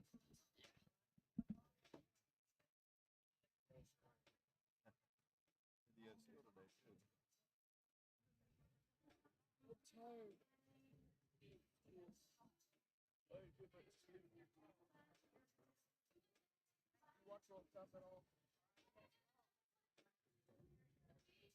don't watch soccer normally, but I've been paying attention to it recently. Yeah, I saw that Argentina last night. I do know that. Hey, that's what this morning was 5 a.m. Watch that. I did not watch it. I heard it first thing in the morning from. Welcome back once again to Sevier County High School. Lady Wildcats, 8 minutes of basketball away from their first win, Jackson Lane. Yeah, they have a 24-point cushion here. I have a feeling that we're about to see a lot of backups here. No real reason to play the starters with long season ahead of you. Here comes the Lady Wildcats. They're going to bring Lawling. They're going to bring Eubanks. Looks like Zayana Stewart's going to come out, I think. No, that's Jackson coming into the game. My apologies. Looks like also we've got Stewart back in the ball game and Hayward Tharp in the ball game as well. 7:53 to play in the ball game. 45-21. Lady Wildcats in the lead. With the basketball will come South Doyle. The boys won. We talked about that. We'll have a complete recap of both games' final scoring as they work the ball in for a shot. Good. They score off the glass, and the Lady Wildcat lead is cut to 22. 45-23 the score. Here comes Oak Ridge down the floor. Coach Paige Taylor will come up to speak to me as well. What I'm looking forward to most, I'm going to kind of turn to Caleb here, is eating on the way home. We were going to stop to eat, but the traffic was so bad we were afraid we were going to be late. I didn't eat like you all did at the concession stand, guys, and I'm old. Well, yeah, you don't eat that much, no, but I'm going to eat. I can tell you that. Jackson, did you all stop someplace? No, we didn't. You know, we were rushed on time, as you know. I'm not sure. It'd probably be around 8:45 time we got out of here. So hopefully there's still a few places open. Yeah. I'm feeling some Taco Bell maybe. 45-23 the score. 7:06 to play in the ball game. Back to basketball action as the Lady Wildcats have the lead, headed for their first win. The guys are now 2-0. It's going to be Cocke County tomorrow as they work the ball. I think your dad doesn't want to go to Taco Bell the way it looks. He does not like Taco Bell. 45-23 the score. He obviously was listening to the broadcast. He is. As they work the ball top of the circle, here it goes once again. Molly Hull swings the ball to the corner to number 11. Well, we don't have her number. They work the ball inside for the shot off the glass. Good. Goes Reese Goddard. And it's a 20-point lead for the Lady Wildcats, 45-25. Let's get this group some points here, kind of get their offense rolling here. I don't know how much this group has played together. They did a pretty good job closing out the first half.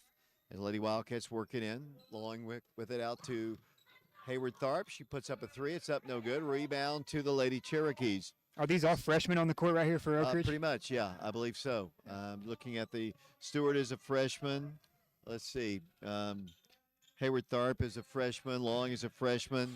And Eubanks is a freshman. And let's see, I'm missing somebody. Jackson is a freshman. You're right. All five of them are freshmen. And that is one of the reasons why Coach Taylor hasn't really been able to get people in. Because they're young. They just weren't ready to play, and especially in big games like this. Yeah, especially with York and CAK, you have a lot of freshmen on your bench. You know, you got to get them in at some point, but in a big game against two teams that were in the state tournament last year, it's probably not the best time to experiment. So you stick with your guns. Play is getting pretty ragged, I can tell you that. There's a lot of turnovers right now. We're down to 5:15 to play in the ballgame. Oak Ridge leads it 45-25. They have the basketball for a moment, then a steal by the Lady Wildcats, taken away by Jackson. Down the floor it goes. Here's a layup. There's a foul and a bucket. Good. Nice drive there by Saquari Stewart, 5'5" freshman. She'll go to the free throw line. That was her third point of the game. She's going for her fourth. And it's not too often that any varsity team, boy or girl, is able to put a whole team of freshmen out on the court at one time. Doesn't happen too often. They're substituting some new players in the ball game as well. Brown's going to check back into the game. 47-25 the score. 5 minutes to play in the third period. Free throw line one time. Here's the shot on its way up there. Good. Lady Wildcats on top. They just put it on the wrong side. They have struggled at the at the scores table. So you're going to have to do math again there, Yeah, Jackson. I think they gave us 3 extra points in the boys' game. We'll see. They just changed it, so they got it. Okay. So Lady Cherokees working their offense, shooting a 3, hits the rim, no good. Rebounded by the Lady Wildcats, Paige Lawling. Down the floor will come the Lady Wildcats all the way coast to coast. Shot is up, no good. Rebounded by the Lady Wildcats, but touched out of bounds. It'll be the Lady Cherokees with the basketball coming down the floor. Not all games like this are like this, Caleb, I can tell you. The last few games have been close, fairly tight ball games, but sometimes you get these laughers. And typically the girls' game is first. It's kind of unusual to have the marquee game. And nothing against that. I mean, sometimes that's okay, perfectly fine, but usually the girls play first and the boys. And so we're kind of a little out of sync here. It feels weird. They get the primetime game, if you will, tonight. So.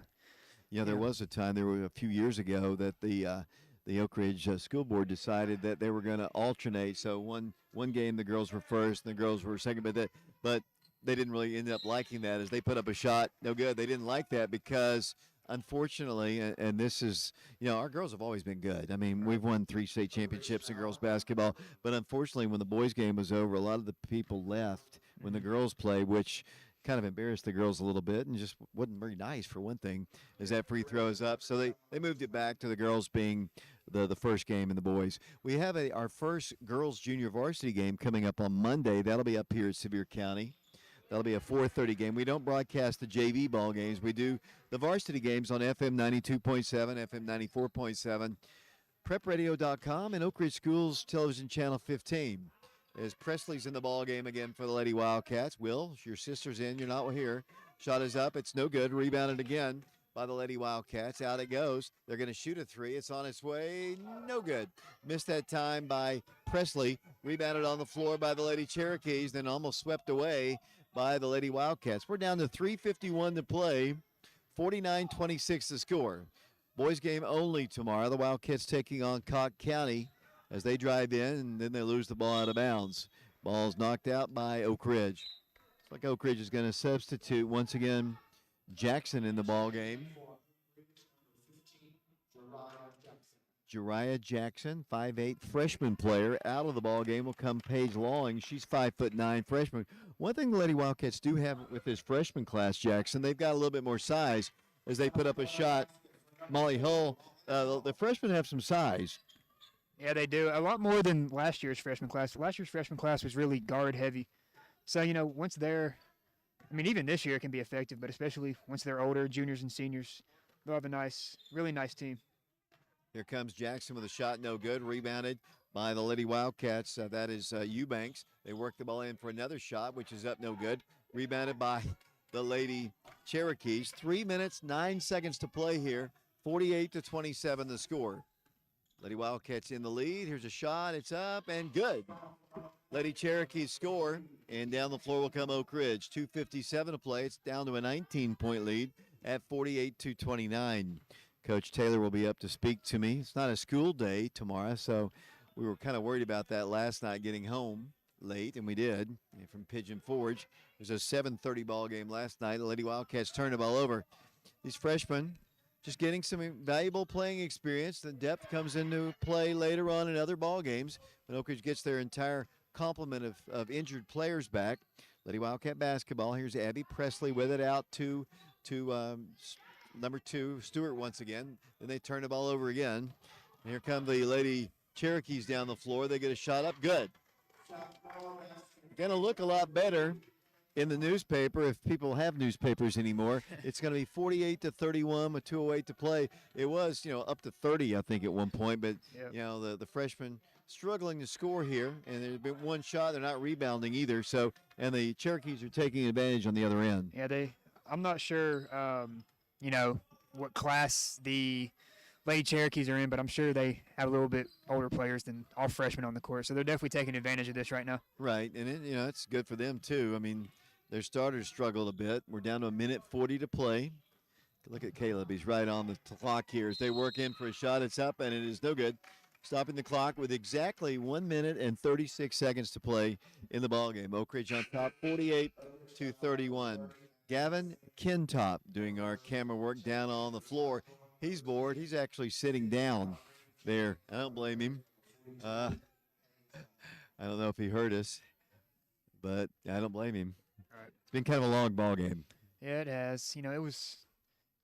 They cut it to 16 here, but it's been double digits pretty much the whole game. Even it's closer to 30 most of the game. So not Kinley- the most exciting game for sure. No, Kinley played, but it's a good game because the Lady Wildcats are going to win. Both free throws good, and we're down to a 15-point game at 48-33, a minute 34 to play. Lady Wildcat basketball. Here it goes out to number 30, Abby Presley, out to number 2, Stewart. Dribbles to her left, back to Presley it goes. They work the ball inside the line. Has the ball ripped out of her hands. Got to be a little stronger than that as the ball's ripped away. And freshmen, that's the one thing you see. They're just not nearly as strong as there's a big battle for a loose ball. It's going to be a jump ball. The alternate possession arrow hopefully will be Oak Ridge's ball. And it will be. It'll be Oak Ridge ball with a minute 11 to play.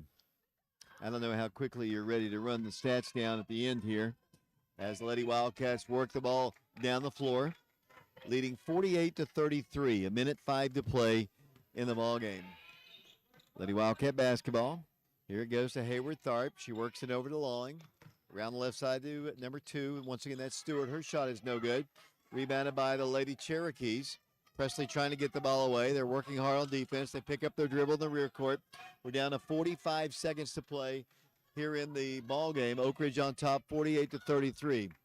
I'm trying to expedite your exit here, Jackson, so you don't have to stay here the whole time. There's a block shot by the Lady Wildcats. Ball is picked up on the floor, then lost on the floor by the Lady Cherokees. 31.5 seconds to play here. It'll be Oak Ridge basketball. Caleb, it's almost over here. 31.5 seconds to go here. They're going to say it was Cherokees as Oak Ridge watches them shoot a 3. It's up no good. Got a rebound here. Lady Wildcats struggling. There's a little hook shot. Good. Made good by the Lady Cherokees. Number 4, Holly Hull, down to 20 seconds to play. And they've cut into the lead big time. It's 48-35. Freshman playing for Lady Wildcats. Oak Ridge working with 11 seconds. Just not a turnover here. Oak Ridge basketball. Hayward Tharp for 3. It's on its way. No good. 4 seconds. 3 seconds. 2 seconds. Final score. Lady Wildcats win it by a final score of 48-35. That's victory number 1 for the Oak Ridge High School Lady Wildcats. 48-35 is your final score. And Jackson, your thoughts, and you run down the scoring. Yeah, it was a good game. We were dominating that game. We dominated the whole game, but for most of the game, 25 plus. They cut into it late, made the score look a little bit better than it really was. Scoring summary, starting for Oak Ridge: Sakari Stewart with 4, Zayana Stewart with 5, Ayana Porter with 9, Evelyn Eubanks with 3, Cannon Green adds 2, Bella Boone leading all scorers with 10, Jenna Johnson with 8, and rounding out the scoring is Paige Lawing with 6 for a total of 48 points for the Lady Wildcats. If you could run down the boys' scoring, I'd appreciate it as well. With South Doyle, the Lady Cherokees, they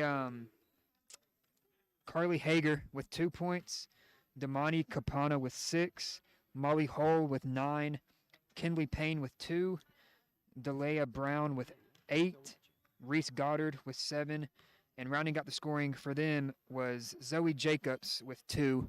Final score of the girls' game is 48-35, Lady Wildcats winning.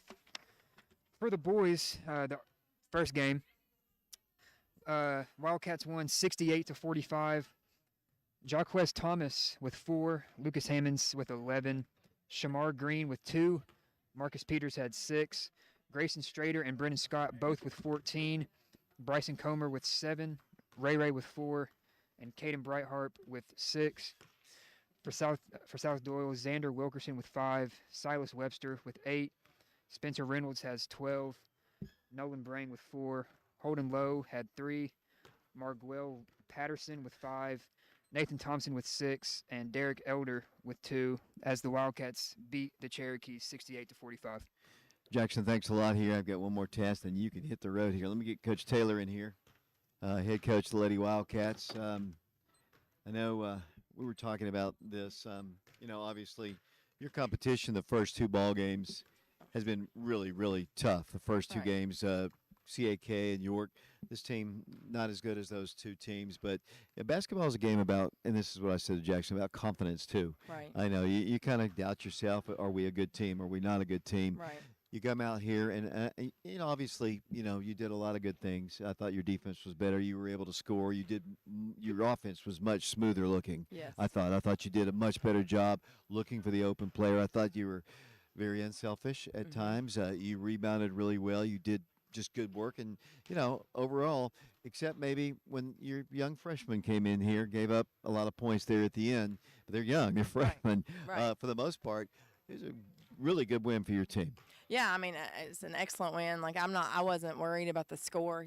Like talking about the freshmen giving points up. I felt like we came into this game and the focus was it doesn't matter who we play. It doesn't matter if it's York. It doesn't matter if it's CAK. It doesn't matter if it's South. Like we have to get better every game, and we did. You're right. We had two tough games starting out, but I feel like we did a lot of good things in both of those games. Obviously, some things we need to work on, and I feel like tonight, like we continue to take steps in the right direction. I do feel like last night we were unselfish. I felt like we were even more unselfish tonight, just like you said.